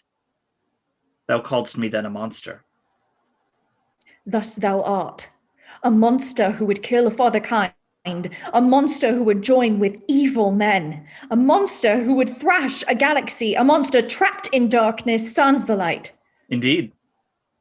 I claim the title. Wear it well. Their connection is broken. The strange connection gone. He too is gone. What was this last admission? Aught of guilt.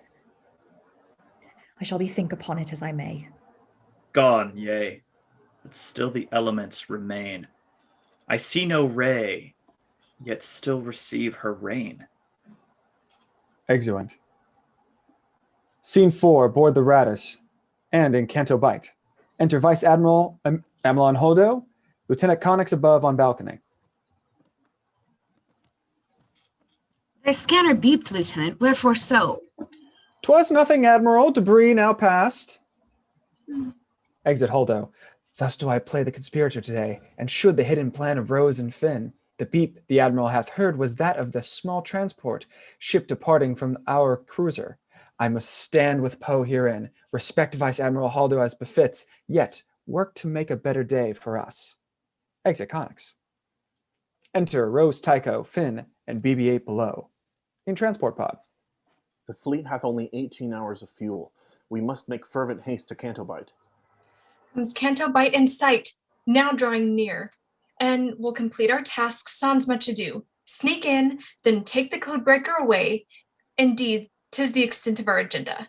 Next, we depart the codebreaker with all, our fleet to rescue and our friends to save. Of this town knowest thou aught? This Canto Bight?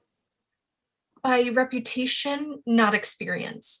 The stories of this place are legendary, rife with the worst of people thou shalt find in any place within the galaxy. Let's stow the ship upon the beach below and slip into the club to find our man. Exeunt Rose, Finn, and BB-8. Behold, the mat of space becomes a sheen by riches gorily decked. 'Tis Canto Bite. No place admired in such wealth obscene as here doth bond the patrons, night by night. Enter various casino workers, guests, 2 policemen. I told the knaves this is a public beach. Ye cannot park your shuttle hereupon. They paid no heed, but made their way inside. Rushed to the warmth and light of the casino, and were their very lives depended on it. Exeunt Guest 1 and policemen. Enter Rose, Tycho, Finn, and BB-8 in the casino. What feast prepared for mine eager eyes! The opulence and affluence herein, these rooms of games each different from the next, such creatures as I've never seen before, from small to large and sizes in between. Folks even in hologram do walk about. The people, all sophisticates and fair, where corks do fly and hearty drinks abound. I fain would know, good Rose, what didst thou mean in saying Cantobite is passing foul? To me, the place is pure delight and fun. Be not persuaded by what thou dost see. Remember thou our task. Ma said the man, the master code breaker, would wear a red plum bloom upon his doublet. Let us find the man herein, flee to our waiting ship, and then fly hence before an hour has passed.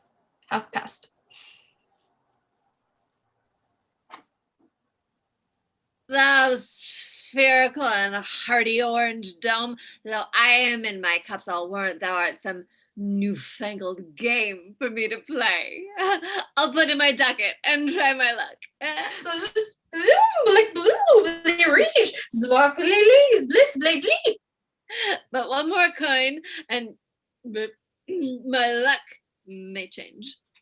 No matter what we fix our eyes upon, a red plum bloom we have not found herein.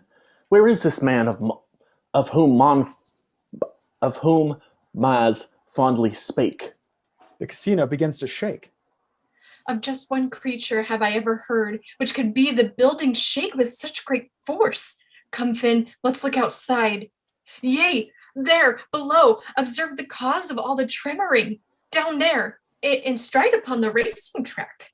Such creatures, noble, wonderful, and fast. What are they called? For I do know them not. They're called Fathiers?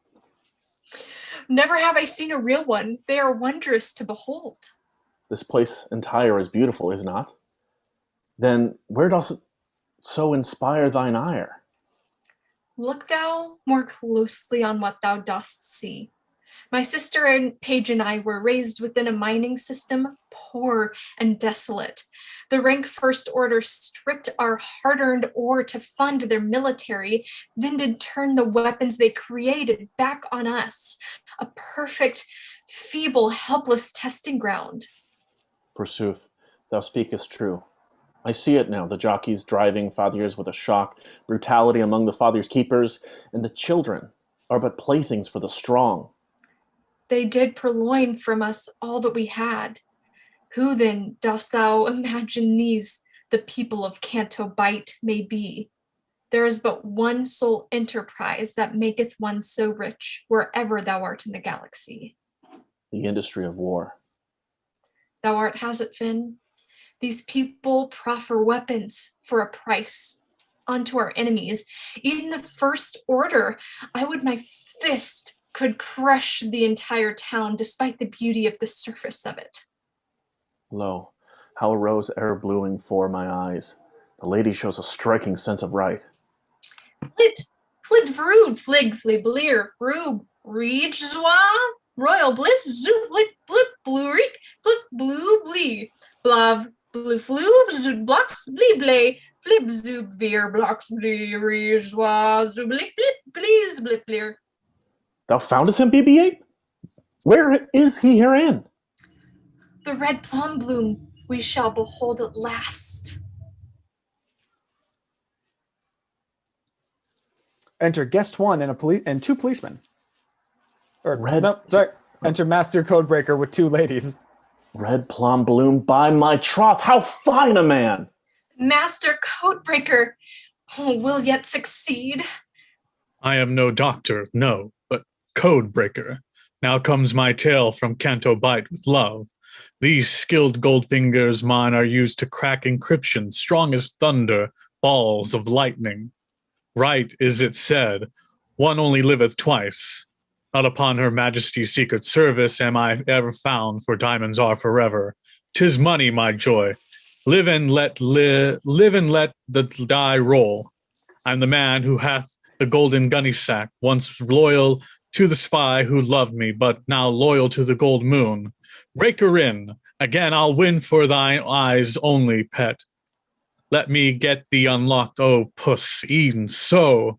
Methinks thou ought to ne'er say ne'er again. A double, ha! View too, a killing I now make. Yea, I shall roll the living daylights out of these dies, no lie. Sent to kill I, with a golden eye comes golden sight. My money proves tomorrow never dies, yea, even the world is not enough for me. So let me die another day tonight, to this casino royale I shall be. Even so, a quantum of solace I shall give, respecting those who lose. O sky, fall low, yea, every spectre a code I'll break. Enter guest one and two policemen. Well, these are they too, the Iron Shazzlepackers. The policemen strike Rose and Finn with their electroshock stun batons. Ye two are under a Canto Bight detention for these your many parking violations.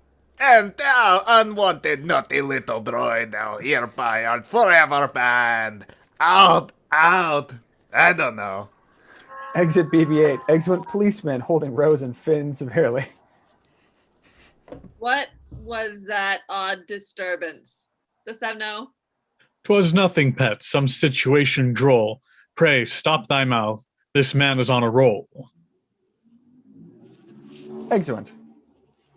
Scene 5 on Oct 2.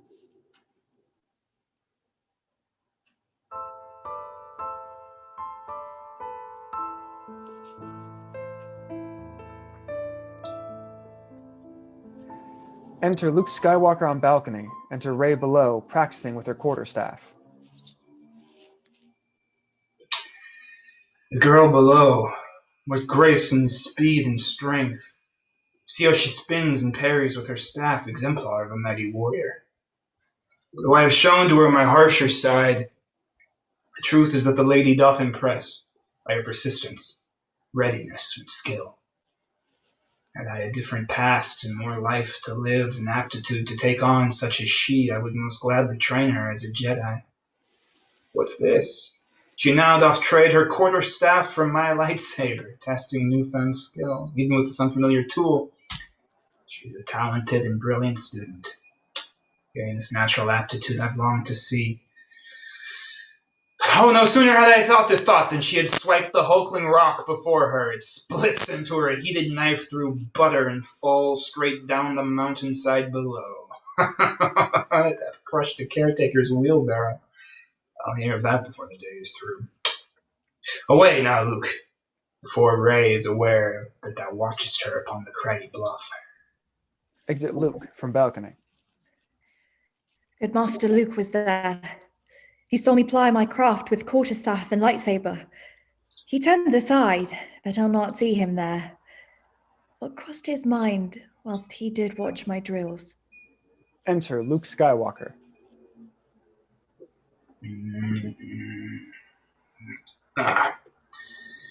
The second lesson shall be thine today.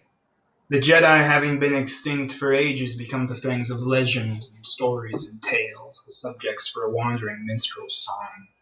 If thou wouldst take away the power of myth to look upon their deeds and those alone, it is clear their legacy is utter failure. Hypocrisy and hubris were their sins. Speak thou not so, for thy words falsely ring. The moment when they had the greatest power, even in that matchless time, they failed to stop Darth Sidious, who rose to prominence and formed the Empire, which destroyed them all. A Jedi Master was responsible for training and the creation of Darth Vader. A Jedi too who saved him ere he died. The evilest, most hated man who lived in all the annals of the galaxy, yet thou didst recognize the good within, the conflict that he felt inside his soul. Thou didst believe the man within remained. He was not gone, and even could still be turned. Thus did I write myself into a legend. For many years the Force had balance full. Then Ben arrived, my nephew, whom I loved. And strong Skywalker blood did lure my pride and convinced me I could train him to pass to him mine every skill and make him a Jedi Knight. Han did approach my plan as ever Han did. The scoundrel sees a scoundrel everywhere. But Leia, she trusted me with her own son. And I took him and Baby Yoda and a dozen other students, and I began a training temple rife with hope. And before I realized I could not forfend the rising of the darkness in his heart, it was far too late. What happened? Prithee tell. I went by night there to confront the boy. And he did turn on me, did use the Force to bring his roof and beams upon my head. Then ere I gained my consciousness, he fled.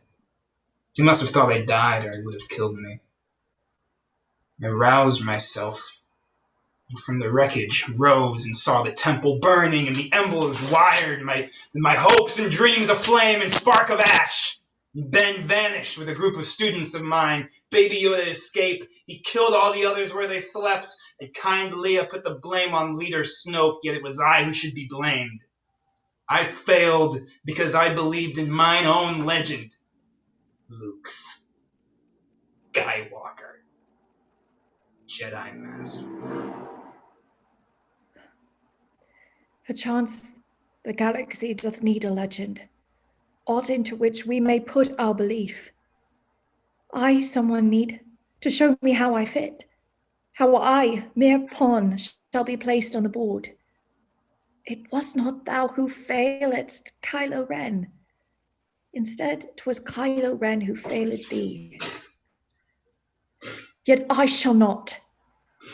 Rey, ever true, shall be. I'm trying to have a moment, and you're doing that. Please. Sorry, I'm just so thirsty. Excellent. Act 3. Scene 1 aboard the Finalizer, the Odin and the Radis.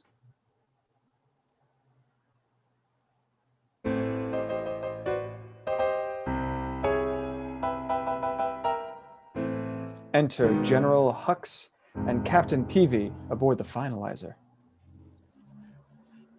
They make to remain out of our range, yet here is something that shall make thee smile.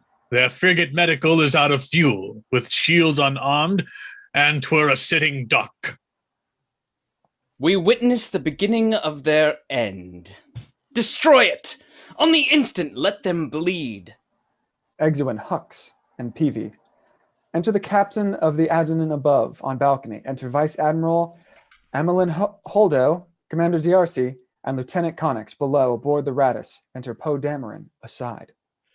Captain, our crew hath been evacuated, except for me, ma'am. And transport's gone to thee, and thereby safe. 'Twas ever an honor to serve thee, Vice Admiral. I die for right. Godspeed, ye brave rebels! Ah!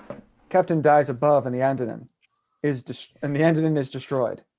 Vice Admiral, our fuel reserves do stand at just 6 hours. Then they shall be no more. What do you think about that?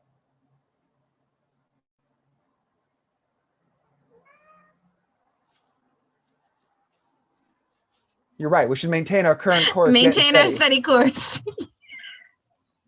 Sorry, maintain our current course. Yay, steady on. Oh, Finn, oh, Rose, where are ye? Shall you two be caught within this mighty tempest tossed? We shall not long survive this terrible loss. Excellent. Scene 2 in the prison in Canto Bight. Enter Policeman 1 with other policemen at BB-8 severally. Enter Rose, Tycho, Finn aside in a cell. Enter DJ behind them hidden. Hail, hearty ladies, let's have a hand of cards. Oh, this is gonna be fun. Hey! Hey ho, raise a glass to our home Canto Bight, where the gambling is fine and the prices are right. Good show.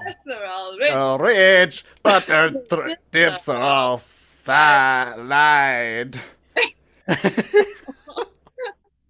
Raise a glass to our house, Canto Bight. Try to shoot myself now and get it over with. Okay. Here, Canto Bight. Yay, they're rich. Yeah. They have money. Woo! Canto Bight. Yeah, let's play cards. Blurish, Blick, Swa, Flick, Blick, Zoot, Blick, Royal Bliss. Excellent policeman in BB-8. Finn, here. Our fleet is nearly out of fuel. Without a talented codebreaker to get us upon the Star Destroyer, how shall we make good on our plan? Fie. Fie upon it, unless thou by some chance dost keep a thief within thy pocket. All our plans are finished. I can do it. Could do it. Capable, am. What sayest thou? Who speaks? What? Who? When? Why? What's this? Again I ask, what sayest thou? Apologies, I could not help but hear. Ye spoke so loudly whilst I lay me down, did try to slumber, sleep, somnambulate. Codebreaker, thief. I am the man you need. We speak not merely of pickpocketing.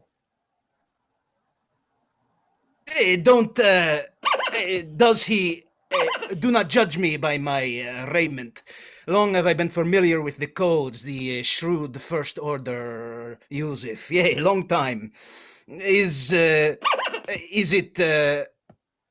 if the price is right, I'll break you into Snake, Snoke's private chamber. Nay, we're fine. We have the matter fixed. Katoga, I'll be on my way. Adios. DJ short-circuits the cell door and walks out the exit. Exit DJ. Has he just found a way to... Verily, we must depart anon, Finn, hither follow. Exit Rose and Finn leaving the cell. Enter DJ. Enter BB-8, severally with several policemen who are bound and gagged. Roo, blay, flu, blee, zip, zool, royal, flip, bleer, bleep, flig, flick, broog, flip, blue, flick, blue, zoo, zoon, blick, zoon. Droid, didst thou do this? Impressive, droid. Enter Policeman 2. Raise other hands. Raise them. So shall I, Sirrah. BB-8 begins shooting coins from his interior toward Policeman 2, hitting him. Zoom, blue, blah, blah, breeze, lily, zoom, blizz, blue. DJ strikes Policeman, knocking him unconscious. Blay, flit, blick, flilly, zoo, bliss, blip, flip, blick, blee. Zil, froil, blocks, royal, flip, bliss, blay, filly, zoom, veer. What is thy story, rotund one? Exuent DJ and BB-8 together. Exuent bound guards severally. Enter two more policemen.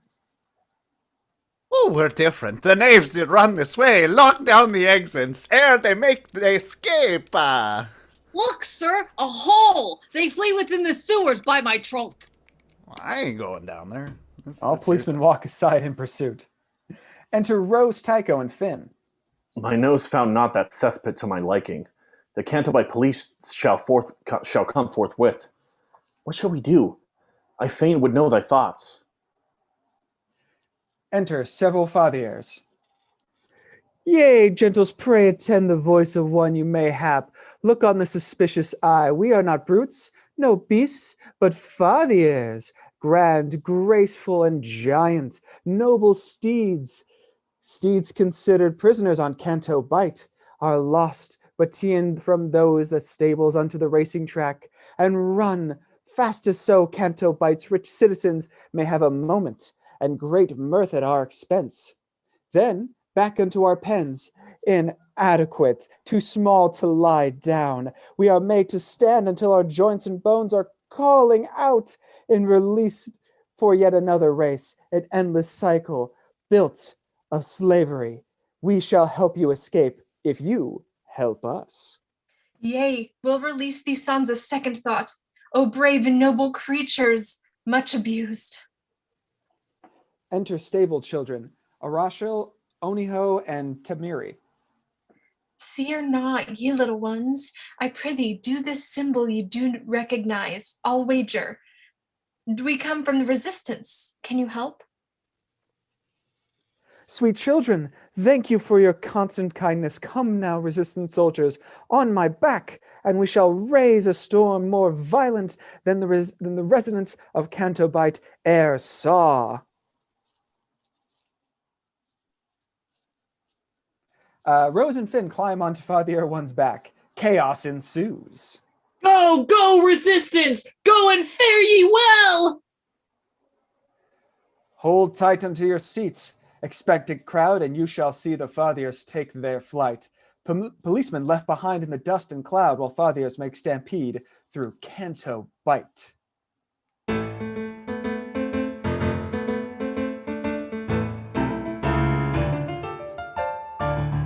The guests of the casino feel a shake, then burst the Fathiers even through the walls. The patrons panic, screaming in the midst of the quake. Around them, the casino's glory falls. The croupiers run for their very lives, while guests, like Obla Mulbro, shout in fright. Oh, no bit of the decorum here survives. Ere shall the memories recall this night. Exit course, exeunt all except Rose, Finn, and Fathier One. O ride unusual and fearful too. Methinks thou hast enjoyed this folly. Rose, we rode through the spaces tiny, far too tight, dogged by mean police and speeders fast, who finally destroyed our transport pod. As Fathiers did draw near it back on the beach. As leaves before the wildest hurricane do fly, we mounted up on the hillside and evaded the police who followed on. A ride I shall not soon forget, my friend. Enter two policemen and speeders, approaching from a distance. Alas, we've been trapped upon this cliff. 'Twas worth the fight to tear down the town in two. My friend, thou saved us by thy bravery. Fly hence, be free with all thy waiting herd. Go, knowing thou hast our gratitude. She removes the Fathier's saddle. I wish thy freedom came along with mine. My thanks I add to thine, in friendship true. E'en now 'twas worth it, now that they are free.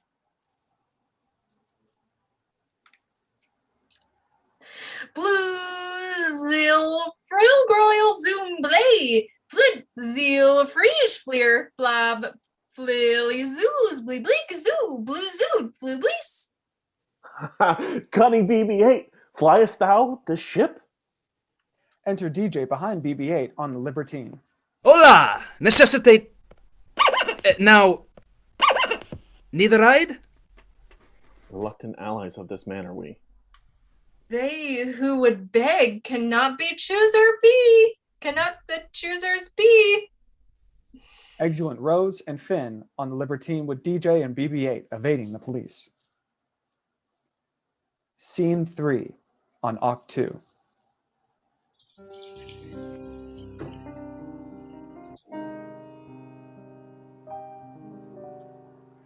Enter Luke Skywalker. Force and I must reacquainted be. Too long have I turned guiltily away from all the Force hath been, is, and shall be. More now than half my life I've studied it, and been enwrapped within the mighty Force. Nay, as I say the words, the truth belies them. Hath not the Force been with me always?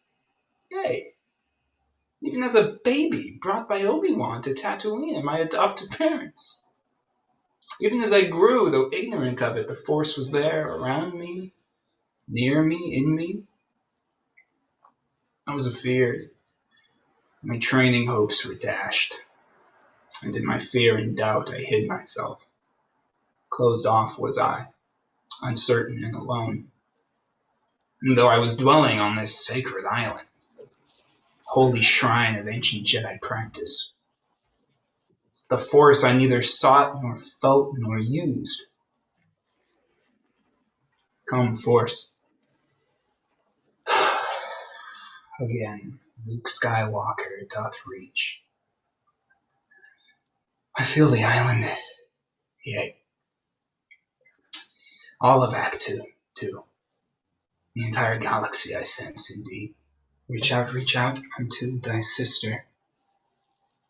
Sweet Leia, thou art there in farthest space, aboard thy ship, reposing and unwell. Aye, mine eyes can nearly see thee where thou liest. Thou sensest me as well, I know thou dost, and on thy lips doth fall a single loop. Oh, Force. Oh, sister kind. Too long. Too long. I shall not turn away from thee again. Remain with me, and I in thee, strong Force. The Jedi calls to thee in longing tones. Exit Luke. Enter Rey. Enter Kylo Ren aside, sans his doublet.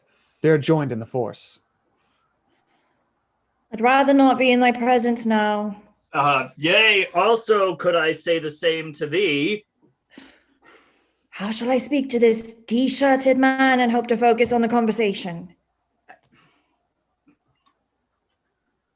Say, wherefore didst thou hate thy father kind? Hast thou no cloak or towel thou canst use? I shall repeat. Why hatest thou thy father? I prithee render me an honest answer. Thou hadst a father who did love thee well, did care for thee, and raise thee as his own.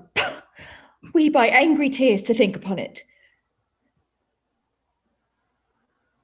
I hated not my father. Wherefore then? Then wherefore what? Then wherefore what? Go on. Why didst thou murder him? I do not know, and never shall the matter comprehend. How couldst thou? Since thy parents threw thee out, and 'twere though they looked on thou as less than garbage.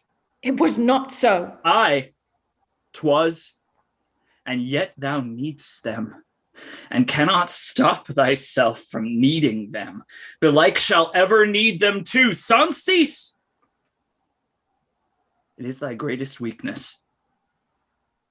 Thou dost search for thy two wayward parents everywhere. First in Han Solo, now Luke Skywalker. Hath he told thee what happened on that night? Yea. Nay. The man had sensed my powers vast, e'en as he senses thine, and was afraid. By night he came to me, lightsaber brandished, with murderous intention in his eye. Mine only recourse was to make defense. I called my lightsaber to block his thrust. The shelter roof above my head became the nearest weapon I could use to stop him. Thou art a liar. Let the past lie dead. Yes, kill it, if thou must. 'Tis how thou shalt become what thou art meant by fate to be. The past is not dead. 'Tis not even past.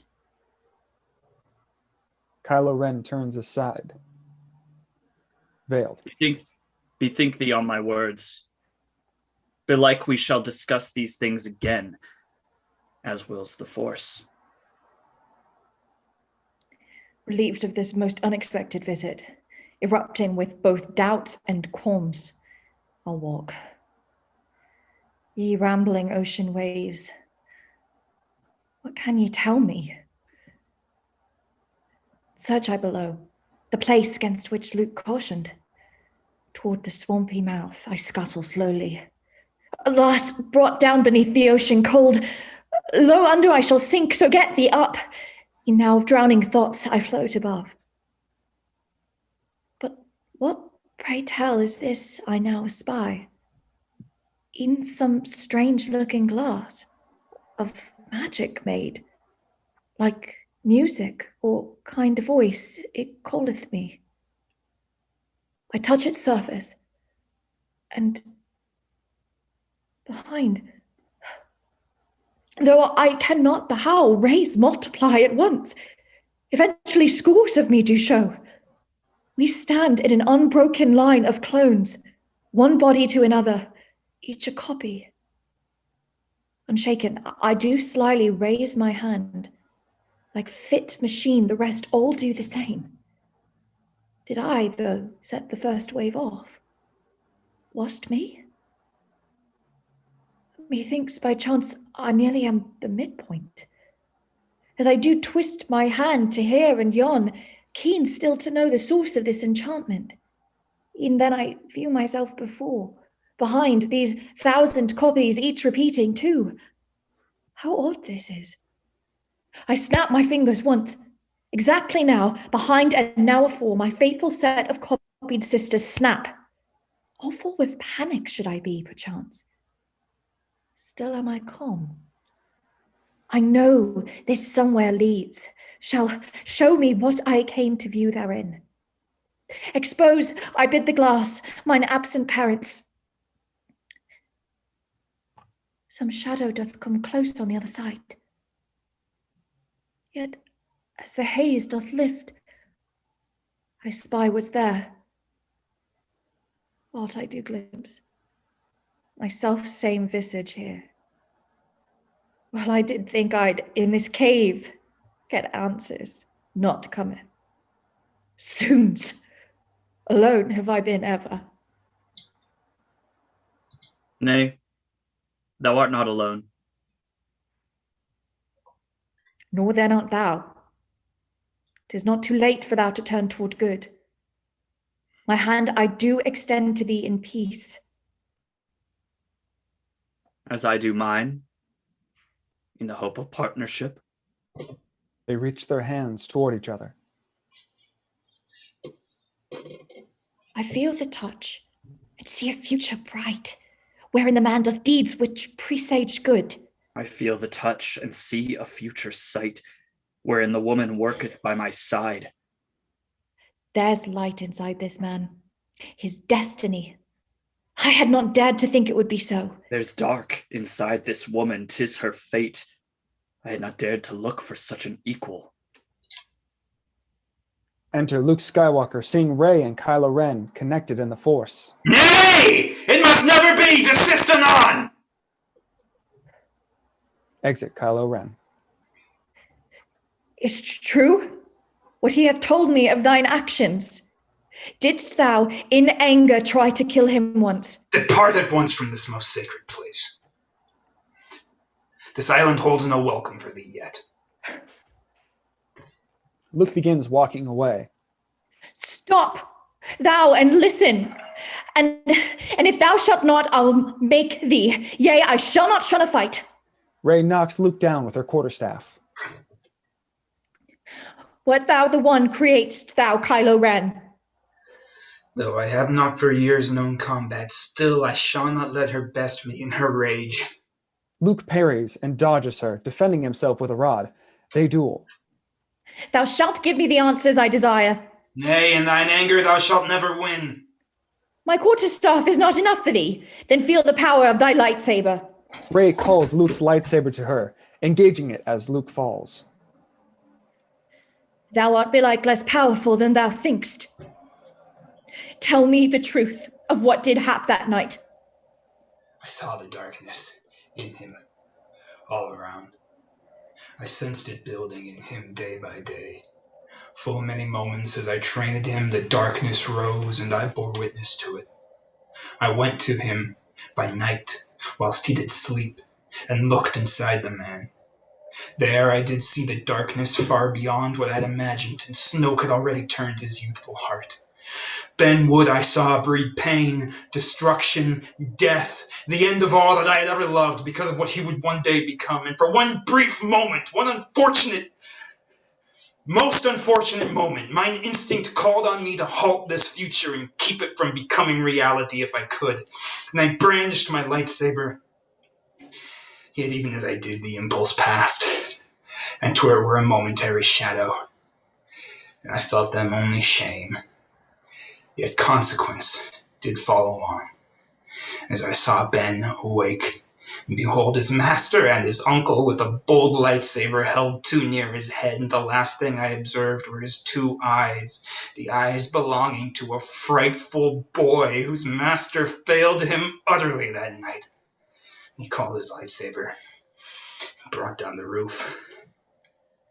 The rest of what I told thee was the truth. Thou failedst in thinking all his choices made, yet they are not.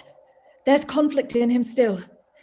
If he but turneth from the dark side, then the tide of all our struggles too may shift.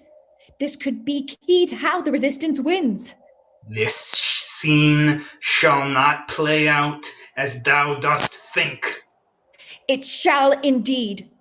Just now, as we touched hands, I saw his future, feats that he shall do. I saw them even as I do see thee here. If I but go to him, Ben Solo may and shall and will, whatever come, be turned. Rey, hear me, I implore thee, do not do this. Here then. Then 'tis thy lightsaber. Take it. Please. Be thou the Jedi and the needed hero. Nay, thou dost not and wilt not wear the mantle. I feel it in thy spirit disinclined. The choice is made. If it shall not be thee, Ben Solo turning is our only hope. Exit Rey.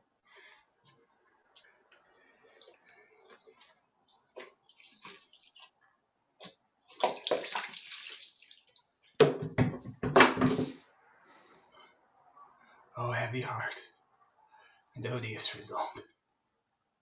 Have I once more my family and friends indeed all that is good and worthy failed?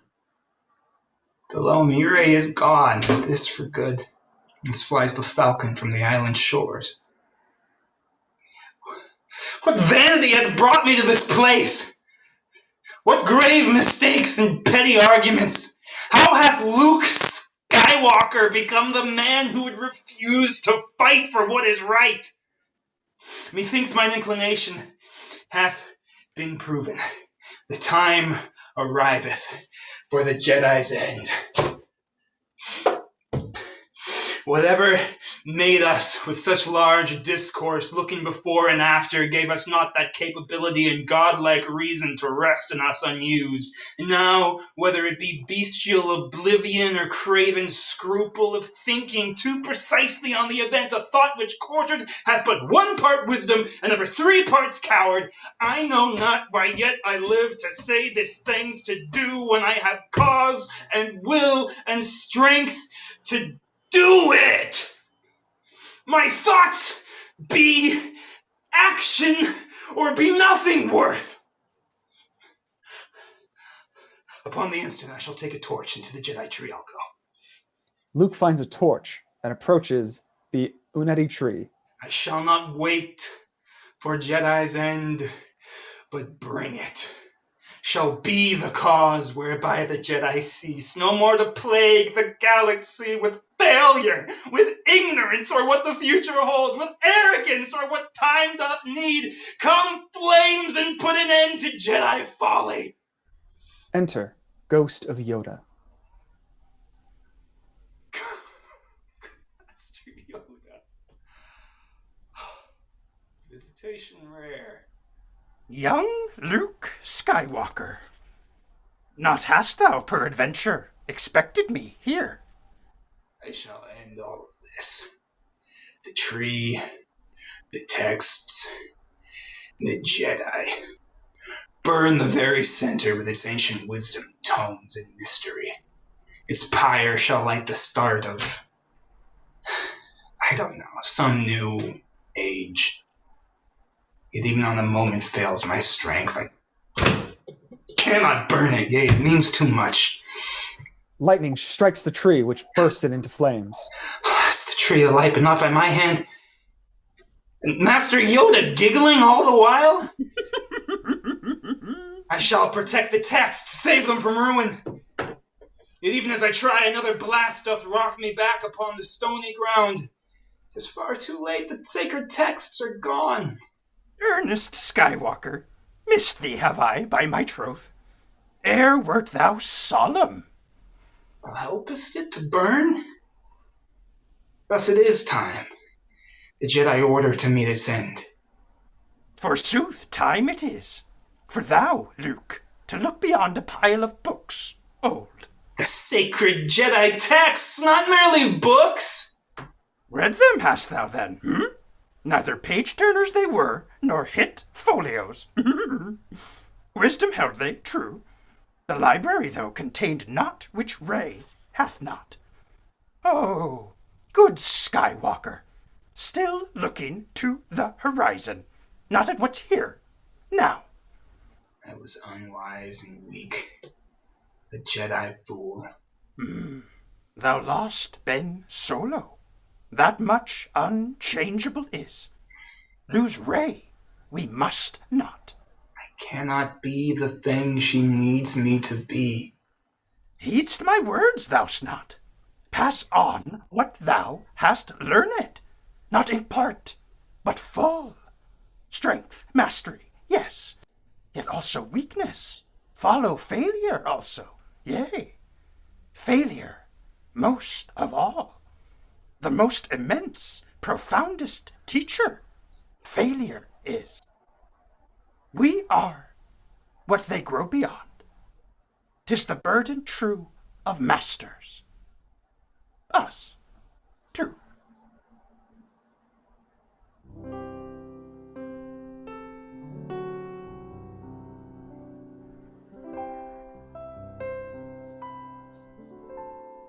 Scene 4. Aboard the Libertine, the Finalizer, and the Radis. Enter Rose Tycho, Finn, BB-8, and DJ aboard the Libertine above on balcony.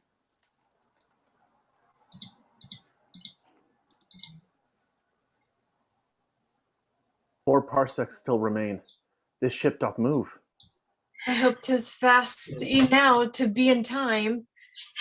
Thou canst the codes break once we do arrive? Since thou hast introduced the matter, yea, I can do that which you would have me do. Yet, ere 'tis done, we must discuss the price. Once thou hast plied thy trade, the good resistant shall give thee whatever 'tis thou willst. Or in the meantime, for deposit's sake. Art thou in jest? For naught do we possess. Is that which thou dost wear of hazy and smelt? 'Tis something. Nay, for we have given our word. Thou shalt have funds. This should be a pledge enough. Good gentles, I would gladly help ye more. Yet send some trifle, nay, none of doing. Here, do it, and we shall speak no more of this. Now I can help ye in good faith, my friends. Exit Rose. DJ begins looking around the ship. Aye, render her the pendant back again. Thou knowest not how fixed on it she is. Say wherefore dost thou search through thine own ship? O rascal, I do fathom 'tis not thine. Zoos, blue blay, rublique, blee, flibliz, fliblox, flav, flublier, royal zoon, blee, zoom, flit. He says I stole the ship. Fine did I hear. It is false, for we did steal it, he and I. This can be said, at least. Thou stealest from the most wicked people, enemies of good. You call this good or bad is rhetoric. Shall we discover who once owned this ship, are we to take it into our possession? Ah, its owner was a dealer in war goods who sold his armaments unto the bad, yea, and the good, by thy taxonomy. Finn, let me teach thee of the galaxy. 'Tis all a massive and complex machine. Live free. Don't join, is my philosophy. Finn, BB-8, and DJ continue flying silently. Enter Captain PV and General Hux aboard the Finalizer aside. More empty, slow-resistant ships we slay. The one we did destroy most recently was last of their support ships, verily. We draw still closer to their final cruiser. Pray, how much longer hath its fuel reserves?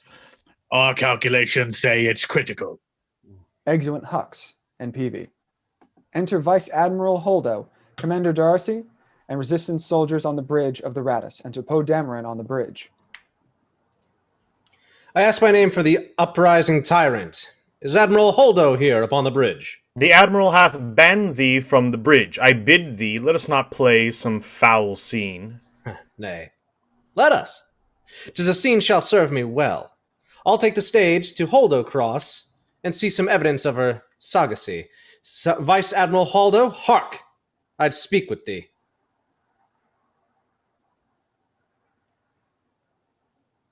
With the use of words, preferably.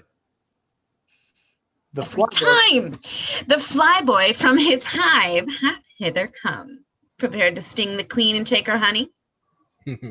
Thou nothing, neither word nor hint, hast told of what our fate in Holdo's grasp shall hold. Thou wouldst have died 1,000 deaths before acknowledging thine own inability to understand both aught and everything throughout the universe that e'er was taught. I bid the Admiral give us aught of hope. When I served under Leia, oft she'd say, Hope's glow is like the sun. If thou dost only believe it doth exist when thou canst see it. Thou never shalt see through the night. I know it. A strange, unlikely saying, to be sure. Indeed. Yet matters turn from bad to worse. What is this treachery upon the screens? 'Tis long since I first trod these passageways of this ill-fated ship, and now these rays of all our troubled destinies, methinks, are gathering to a focus speedily. Incomprehensible officials, yea, the screens show you are fueling up the transports. Each one. Abandoned ship, is thus the plan? Thou, Holdo, brought us to the moment bleak. Oh, feeble coward.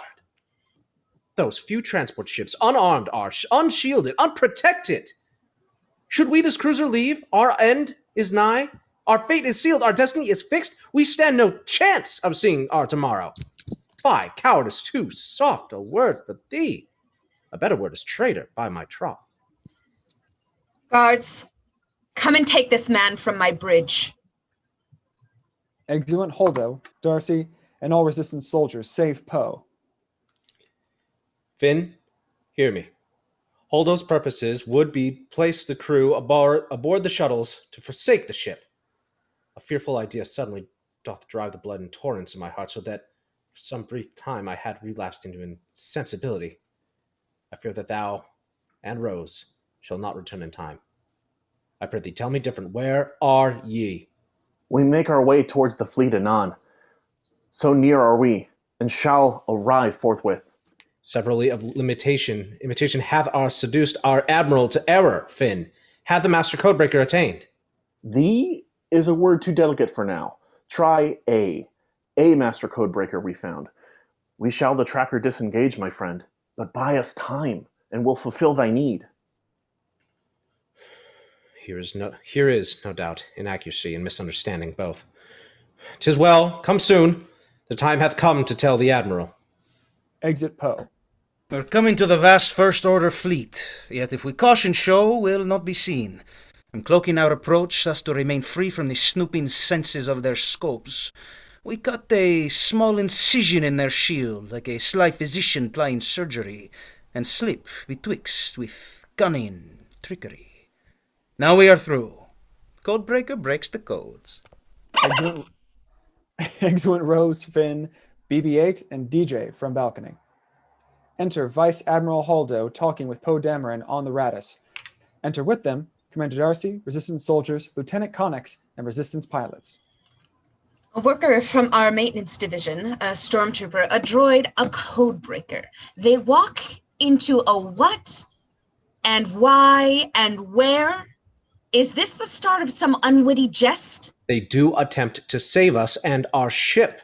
The greatest chance we have doth lie with them, if we would make escape before we are slain. The situation his humble party is lamentable indeed, in the heart of space, unknown, and at a loss of what route to take, full ignorant of distance to our place of destination, with no fear of being near who may give us counsel, help, or succor to us. Thou must give Finn and Rose what time thou canst. Thou bettest the survival of the resistance. On bad odds, putting everyone at risk.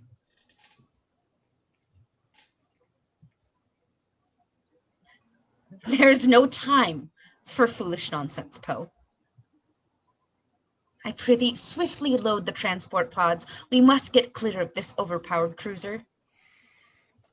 I'm not surprised to perceive that thou hast long made up thy mind upon a point, which hath occasioned much discussion amongst my friends and me.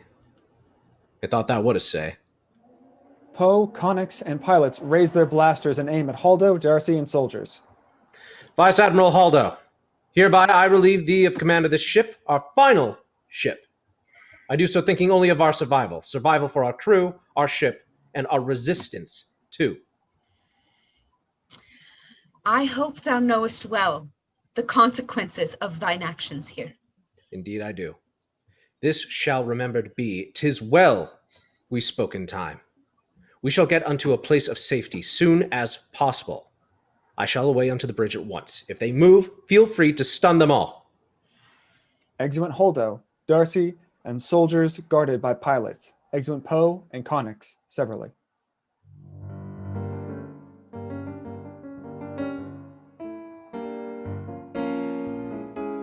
Enter Rose, Tycho, Finn, BB-8, and DJ aboard the Finalizer. Now we're on the Finalizer. More fools we. When we were home, we were in a better place, but travelers must be content. What now? First, BB-8 to screen thee.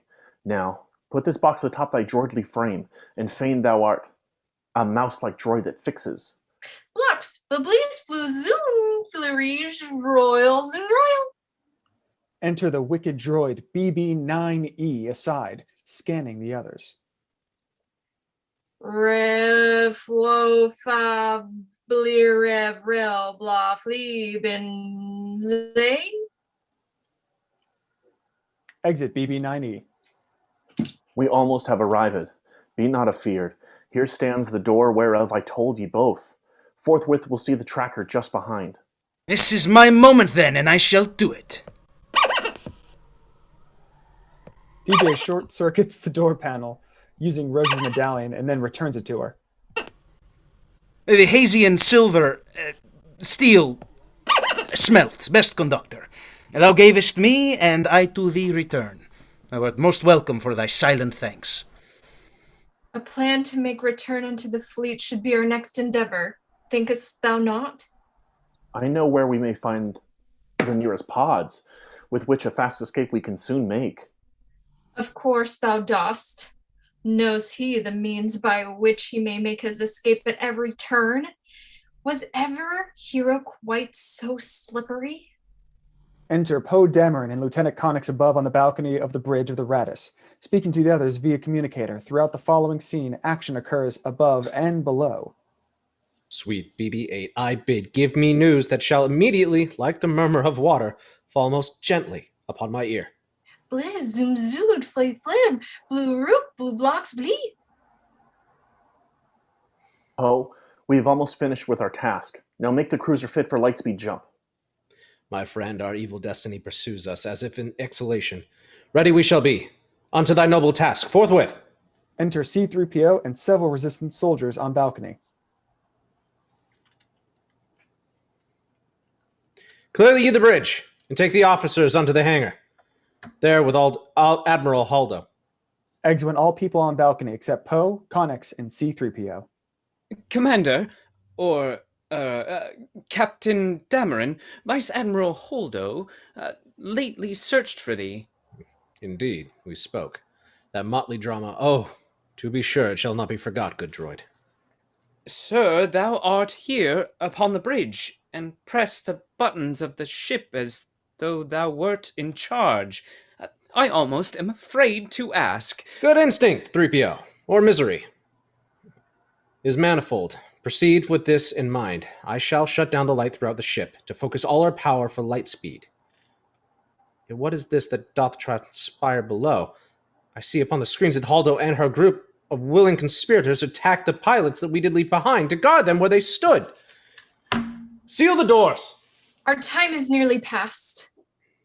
How fares it, man? The thing is almost done. 1 second more. C-3PO begins to leave the balcony. C-3PO, where goest thou?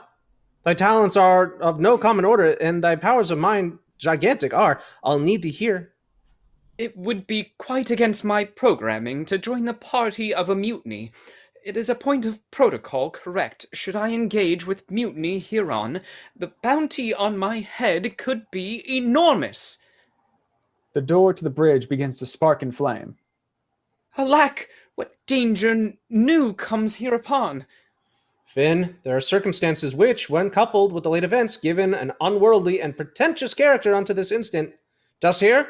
We are prepared to make the jump. 'Tis now or never, newfound ally. Now. Now, Rose, unto the task for which thou canst. Enter Civil First Order troops led by BB-9E. Fuzz but flows up furlil fob, fluril fuss.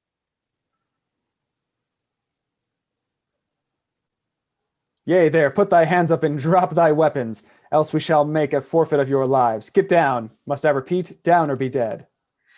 Blee fob, flifla, blah, blot, bot flaw, fliflees, fill, blaro, fuss, fliflob, fobolo, blue bot, woo. Enter Captain Phasma. FN2187, welcome back. Prepare thy metal for thy final scene. Exeunt Rose, Finn, and DJ, guarded by Phasma, BB-9E, and troopers. Have I gone mad? In my grey visions I obtained glimpses of eternity, yet they were false, disproven in a trice. They made it not, and we are nearly breached. The door to the bridge bursts open. Enter General Leia Organa on balcony. Oh, Leia, thou hast come! Bring aid to me! She stuns him with her blaster. A shot doth end this pointless mutiny. Exeunt. Scene 5 aboard the Millennium Falcon and the Supremacy.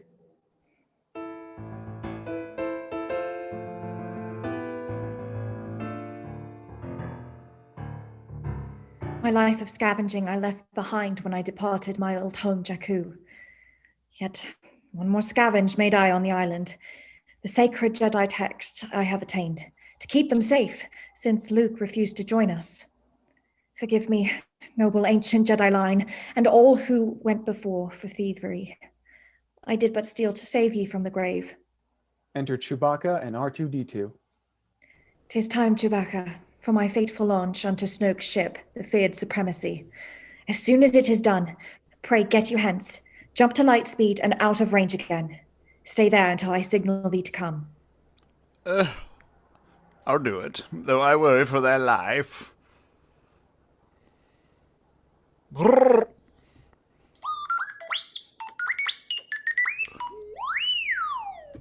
Farewell, sweet lass, until we meet again. And thou dost see Finn, Chewie. Tell him I... Tell him, perhaps, that thy regard for him is inexpressible in human language. Brrr. 'Tis perfect. Tell him that. I bid thee. Be well, my bold co-pilot and my friend.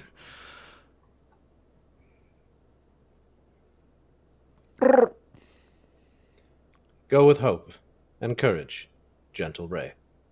Exeunt Chewbacca and R2-D2 in the Millennium Falcon as Rey travels in a pod to the Supremacy. Now to another chapter of my tale. I go to face my foe, mayhap, my friend, the man Ben Solo, he called Kylo Ren. My body strong and ready for this flight, my lightsaber in hand for my defense. These things are all I thither take withal to the Supremacy below, belike to Kylo Ren and Leader Snoke themselves. Be still, be calm, be neither vexed nor anxious. This moment either shall undo me or bring new hope to the drained resistance ranks. Enter Kylo Ren and First Order troopers and officers. I fly within the hangar of the ship. 1,000 troopers mean surrounding me. TIE fighters and vast waiting walkers too. Through steam, the viewport shows me Kylo Ren, awaiting my arrival, welcoming me to his master's vessel as a trophy. The pod's small door doth open, and we two are here together in a single place, not merely joined by mystery of the Force. 2 troopers stand aside with binders strong. This, then, is how he'll bring me to his lord. Come now into this lift as prisoner. Kylo Ren and Rey enter a lift bound for Snoke's chamber. Thou art not bound to do these errant deeds, to hand me over to thy dreadful lord. I feel the conflict deep inside thy heart, which presently doth tear thy soul in twain. Ben, we did touch, and I observed the future, the shape of it, yet solid and most clear. Thou shalt not bow before thy leader Snoke, but turn, and I shall help thee. Thus saw I. I saw a vision too. And what I saw tells me that when the moment doth arrive, 'tis thou shalt turn and stand with me as one. Yet there is more. I saw thy parents too, both who they are and what they did to thee. Enter Supreme Leader Snoke as Rey, Kylo Ren, and officers reach his chamber. Enter the Praetorian Guard aside. Well done, thou good and faithful servant mine. My faith in thee hath truly been restored. Together we shall end the Jedi line. Intense, evasive Rey, my welcome's thine. It warms my soul to see thee here aboard. Well done, thou good and faithful servant mine. Rey, thou shalt find my power all but divine, and that mine apprentice sharp as a sword. Together we shall end the Jedi line. And once we do break thee, which is our design, then Kylo Ren shall earn his just reward. Well done, thou good and faithful servant mine. Thou shalt reveal to a Skywalker shrine where he doth hide from our First Order horde. Together we shall end the Jedi line. Herein, Rey, thy calm guise will undermine. Bold Kylo Ren, my thanks I do afford. Well done, thou good and faithful servant mine. Together we shall end the Jedi line.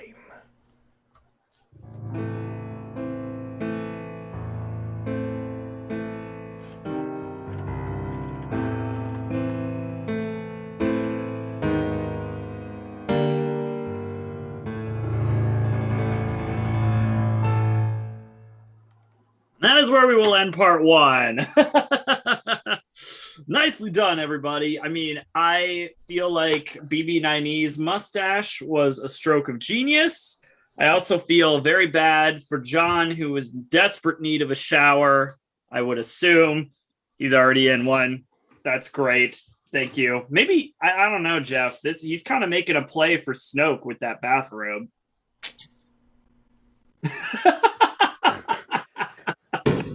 Just like be cute. I don't think there's a problem. Oh, he has to say to that. Yeah, it's fine. It's fine. What was that, John? What were you actually drinking? Milk. Fair. I'm sorry. I shouldn't question the acting choices. A better question is, what room is that? This is my mom's bathroom. It's the skill room. I'm in a bathtub. It's not even. It's your mom's. Yeah, I'm in a bathtub in a bathing suit in my mom's bedroom. You look like a serial killer. No, I'm so glad. Quarantine hit John hard, you guys.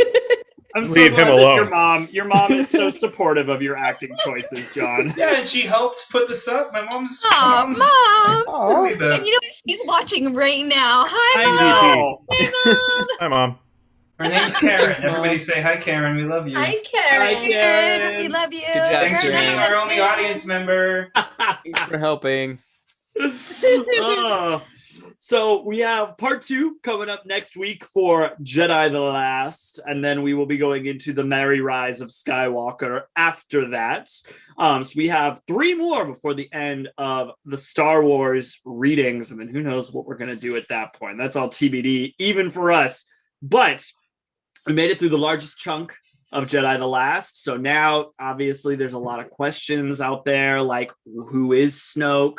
Why is he so important to the plot? Is Luke going to leave the island? Is John going to leave his mom's bathroom? I mean, these are all questions that'll probably be answered next week. So you got to make sure you come back. I'm all method, baby. I'm going to stay in here for 7 days until we start part 2. Are you just going to marinate in the green milk? Mm-hmm. I'm going to be so pruny next time you see me. It won't be milk after that. Oh my god. Oh, after that, you can reprise your role as Palpatine. There you go. See, he's already thinking a couple readings ahead at that point. Somehow. Oh my god, I'm sorry, I forgot. Somehow Palpatine returned. Jeez, Kimmy. Do you It play was the Fortnite? milk. How do you know? Hey, I just suggested it. I didn't say it actually happened. I just said, hey, The dead could speak. do this. You could do that. Exactly. Well, if you guys aren't following us already on our social media, make sure to follow us on YouTube. That way you can stay up to date on all of our readings, scheduling, and all of that that's coming up. Also follow us on Facebook and Instagram. That way we get most up-to-date information on there if we ever need to bump anything back. But so far, it's looking like next Wednesday is going to be the conclusion of Jedi the Last. So we will see you all next week. Stay safe. And until then, may the Force be with you. Have a good night, everybody. Love you, Mom. Love you, Mom. Thanks, Love you, Mom. Karen. Bye, Karen. Bye. Thanks for your support. Good night, Karen.